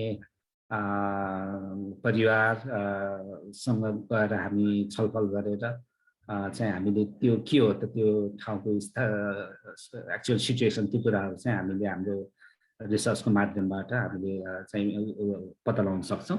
त्यसले गर्दाखेरि अब यो मिक्स छ, यो जेनरलाइज गर्न सकिँदैन यसलाई चाहिँ हामीले स्पेसिफिक लोकल गभर्मेन्टको एरियाको स्टडी गरेर मात्र यो कुराहरू हामी थाहा पाउन सक्छौँ। हस्, thank you doctor Gajan. So I think अवस्थित सरको लागि क्वेसन्स यहाँ मैले देखाएको छैन च्याटमा पनि र यता पनि होइन। सो त्यस्तो हो भने हामीसँग अझै पनि 10 मिनट जस्तो टाइम बाँकी छ। हामी 5:30 यो इभेन्ट चाहिँ ऱ्यापअप गर्छौँ भन्ने प्लानमा थियौँ। सो हामीसँग 10 मिनट अझै छ। त्यो भएको हुनाले हाम्रो वक्ताहरूलाई त्यस्तो केही कुराहरू छुटपुट भयो अघि उहाँहरूको मेन सेसनमा र Q&A सेसनमा आएन भने जस्तो लाग्छ भने 2-3 मिनट जस्तो लिएर केही कुराहरू थप्नु छ भने वा क्लारिफाई केही गर्नु छ भने कृपया हजुरले टाइम लिएर गरिदिनु होला। Maybe doctor Sharma. हस् जयजी, यहाँ त थुप्रै क्वेसन छलाई चाहिँ होइन। अब how can we become resilient after the pandemic and overall economic, social and environmental dimension भन्ने एउटा छ। How can we plan for रिकभरीको लागि त धेरै कुराहरू अघि आइ पनि सक्यो, हाम्रो अर्थ सचिवज्यूले भनि पनि सक्नुभयो। Despite immense opportunities in resilience planning and implementation, यसमा के प्रब्लम छ, is there any agency accountable for this process भनेर अघि हाम्रो जयजीले पनि सोध्नुभयो। अनि अर्को एउटा प्लानिङ कमिसन र प्रोभिन्सियल लेभल। अब एउटा मलाई चाहिँ के लागिरहेको छ भने हाम्रो सबैभन्दा समस्या भनेकै अलिकति प्रायोरिटाइज गर्न सकेनौँ र फोकस गर्न सकेनौँ भन्ने हो। जस्तो टुरिज्ममा एउटै एक्जाम्पल म दिन्छु। एङ्कर वाट हाम्रो कम्बोडियामा भएको एउटा पुरानो हिन्दू मन्दिर हेर्न त्यो सिटीमा 27 लाख मान्छे वर्षको आउँछन् होइन। अब हाम्रा त्यस्तो ठाउँहरू त धेरै छन्। जस्तो लुम्बिनीमै हामी देवदह, रामग्राम, तिलौराकोट होइन यिनीहरूलाई लुम्बिनीसँग कम्बाइन गर्न सकेर त्यहाँ अझ एउटा रामपृथ्वीकस पार्क भन्ने छ, ती सबैलाई कम्बाइन गर्न सक्ने हो भने मलाई लाग्छ मान्छेहरू 2-3 दिन बस्नलाई रुचाउँछन्। तर त्यो कुराहरू पनि हामीले त्यति गर्न नसकेको। रारामा 4 लेनको बाटो बनाउने हो भने नेपालीहरू आधा नेपाली त मलाई लाग्छ 2 वर्षभित्रै पुग्छन् होला होइन, कोसिस गर्छन्। त्यस कारण यो अलिक फोकस भएन। हामीले अब सरकारले 100-200 टुरिज्म प्रडक्टहरू भनेर अलिअलि बजेट छुट्याएको छ। तर के भने अब त्यो त घाँस उखेल्दै सिद्धिँदो रहेछ होइन। हामीले चाहिँ त्यो देख्यौँ, कहाँ देख्यौँ भने खप्तडमा 12-15 करोड रुपियाँ दिइसकेको रहेछ। एउटा चाहिँ यसो ढुङ्गा छापेर 12 करोड रुपियाँ सिद्धिसकेको रहेछ होइन। त्यस कारणले अलिक फोकस हुने र अलिक मोनिटरिङ हुने। अब यो अहिले प्रोजेक्टको इम्प्लिमेन्टेसनको कुरा पनि मोनिटरिङकै अभाव भन्छु म। मोनिटरिङ गरेर देन एन्ड देयर हामीले चाहिँ प्रब्लमलाई रिजल्भ गर्ने हो भने आधा प्रब्लमहरू चाहिँ सल्भ हुन सक्छन् भन्ने मलाई लाग्छ। अब यो रिजिलियन्ट इकोनोमीको लागि मैले त्यही भन्छु। अब हुन त अब धेरैले एग्रिकल्चर प्रोडक्सन बढाउनु पर्छ, लोकल प्रोडक्सन बढाउनु पर्छ भन्ने छ। त्यसमा इन्डस्ट्री पनि पर्छ। एउटा खास गरी उदाहरणको लागि भन्ने हो भने हाम्रो सुगर केन इन्डियाको सुगर केन भन्दा धेरै लो क्वालिटी। इन्डियाले त्यो सुगर केनको बिउ हामीलाई दिँदैन होइन। त्यस्तै जुट पहिला हामी सबै यहीँ उत्पादन गरेर एक्सपोर्ट गर्थ्यौँ, अब र मेटेरियल्स बाहिरबाट ल्याउनु पर्छ। टोब्याको होइन, यस्ता कुराहरू जुन चाहिँ हाम्रो नेपालमा फ्याक्ट्रीहरू पनि छन् तर अलि धाराशायी हुन लागिरहेछन्, तिनीहरूलाई प्रोत्साहन दिने हो भने ब्याकवर्ड लिङ्केज गर्ने सम्भावना निकै छ। त्यस्तै अहिले 4-5 वटा 10 वटा जति कमर्सियल एग्रिकल्चर फार्मिङहरू भएको छ नेपालमा, त्यसलाई रिप्लिकेट गर्न सकिन्छ। किनभने अब सरकारको तर्फबाट हेर्ने हो भने त 21% जग्गामा मात्रै जम्मा एयर राउन्ड इरिगेसन हुन्छ। जम्मा वर्षको हेर्ने हो भने 9 देखि 15% मात्रैले नयाँ बिउ पाउँछन्। त्यहाँ कोअर्डिनेसनको कमी, बिउको कमी होइन, एक्सपोर्ट गर्न हामीले चाहिँ इम्पोर्ट गर्न पनि नसक्ने, अनि हाम्रो यहाँ रिसर्च गरेको पनि एक्सटेन्सनसँग नजोडिने, होइन, यी यावत कुराहरू भएको हुनाले पोटेन्सियल हुँदाहुँदै पनि हामीले धेरै कुराहरू चाहिँ गर्न सकिरहेको छैन। त्यस कारणले म त के भन्छु भने हाम्रो अर्थ सचिवले पनि हुनुहुन्छ, पहिला हामीले गरे जस्तो 1/3 बजेट त घटाइ पनि दियो हुन्छ। आजकै दिनमा पनि त्यसले डेभलपमेन्टमा केही बाधा गर्दैन। जसरी उहाँहरूले अहिले थुप्रै प्रोजेक्ट अनफन्डेड घटाउनु हो, त्यस्ता पनि धेरै हामी चाहिँ गर्न सक्छौँ भन्ने मलाई लाग्छ। अब यो प्रोभिन्सियल र यो सेन्ट्रल प्लानिङमा चाहिँ अब सेन्ट्रल प्लानिङको एउटा धेरै डिफेक्ट पनि आइसक्यो। अब इन्डियाले पनि प्लानिङ कमिसनको त्यो प्लान तयार गर्ने कुराहरू खारेज गरेर रिफर्म एक्टिभिटिजमा बढी जोड दियो। प्लानको कुराहरू चाहिँ अलि बढी फिजिकल प्लानिङमा, किनभने इकोनोमिक सेक्टरको धेरै कुराहरूमा हामी आजको भोलि प्लानै गर्न सक्दैनौँ। त्यसको लागि त के भने एउटा इकोनोमिक रिस्क इन्डिकेटरहरू हामीले हप्ते पछि तयार गर्ने, अनि त्यसैलाई फलो गर्ने, त्यसलाई चाहिँ एड्रेस गर्ने, त्यसमा रिजिलियन्स डेभलप गर्ने भनेर पहिला पनि सुरु गरेको हो अर्थ मन्त्रालयमा। पछि त्यो सेक्सन बन्द भयो। राष्ट्र ब्याङ्कमा पनि सुरुवात हुन लाग्थ्यो, त्यो हुन सकेन अगाडि। त्यस्तो कुराबाट अगाडि जाने र फिजिकल प्लानिङ त गर्नै पर्छ त्यो त। तर समस्या के पर्यो भने फिजिकल प्लानिङ गरेको कुराहरू फेरि राजनीतिज्ञले तोड मतोड गरेर बाटोघाटो नै एलाइनमेन्टै चेन्ज गरिदिनु। अब त्यसमा चाहिँ भनौँ न, अब 20% हामीले चाहिँ अलिकति पोलिटिकल लेभललाई अप्सन दिएर पनि 80% स्ट्राटेजिक रोडहरूलाई हामीले फर्म भएर अगाडि लिएर जान सक्ने कुराहरू गर्न सकिएला। अहिले चाहिँ प्रोभिन्सियल र सेन्ट्रल प्लानिङको यो भनौँ न फेडरल लेभलको प्लानिङको डकुमेन्टको र कोअर्डिनेसन एकदमै कम छ। यहाँ प्रोभिन्सले सहयोग माग्यो भने 2 दिनलाई यहाँका सहसचिव र उपसचिव गइदिनुहुन्छ, यसो भाषण साषण गरेर आउनुहुन्छ, तर त्यसले चाहिँ पुग्दैन। अहिले क्यापेसिटी धेरै नै लो छ। अहिले सरकारले डोनरसँग मिलेर एउटा पिएलजिएसपी भन्ने कार्यक्रम तयार गरेछ। प्रत्येक प्रोभिन्समा अहिले 35-37 करोड रुपियाँ त्यसमा बजेट विनियोजन छ। त्यसलाई आधार बनाएर मलाई लाग्छ ट्रेनिङको प्रोग्राम, क्यापेसिटी डेभलपमेन्टको कार्यक्रमहरू, कोअर्डिनेसनको कार्यक्रमहरू हामी डेभलप गर्न सक्छौँ भन्ने मलाई लाग्छ। अब यो आइटी सेक्टरमा मेरो चाहिँ जहिले पनि एउटा स्ट्यान्ड के छ भने यो हामीसँग अत्यन्तै धेरै पोटेन्सियल छ।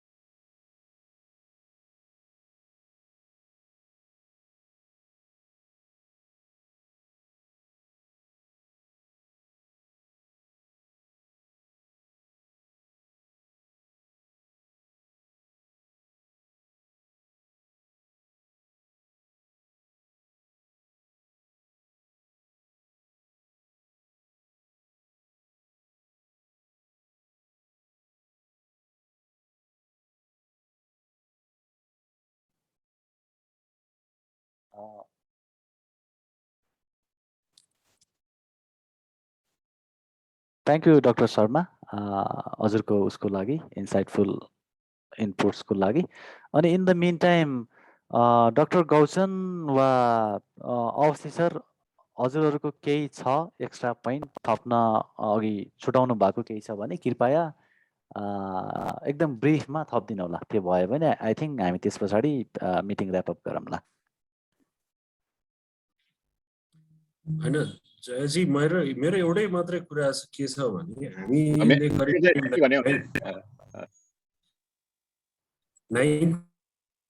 90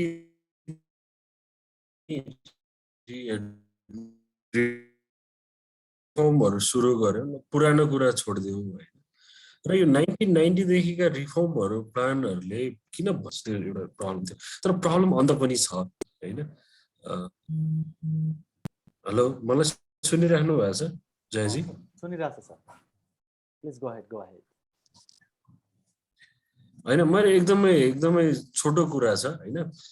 भनेपछि समस्याको धेरै कुरा गरेर अब केही फाइदा छैन। समस्या सबैलाई थाहा छ, हामी सबलाई थाहा छ कि प्रब्लम कहाँ छ, प्रब्लम छ होइन।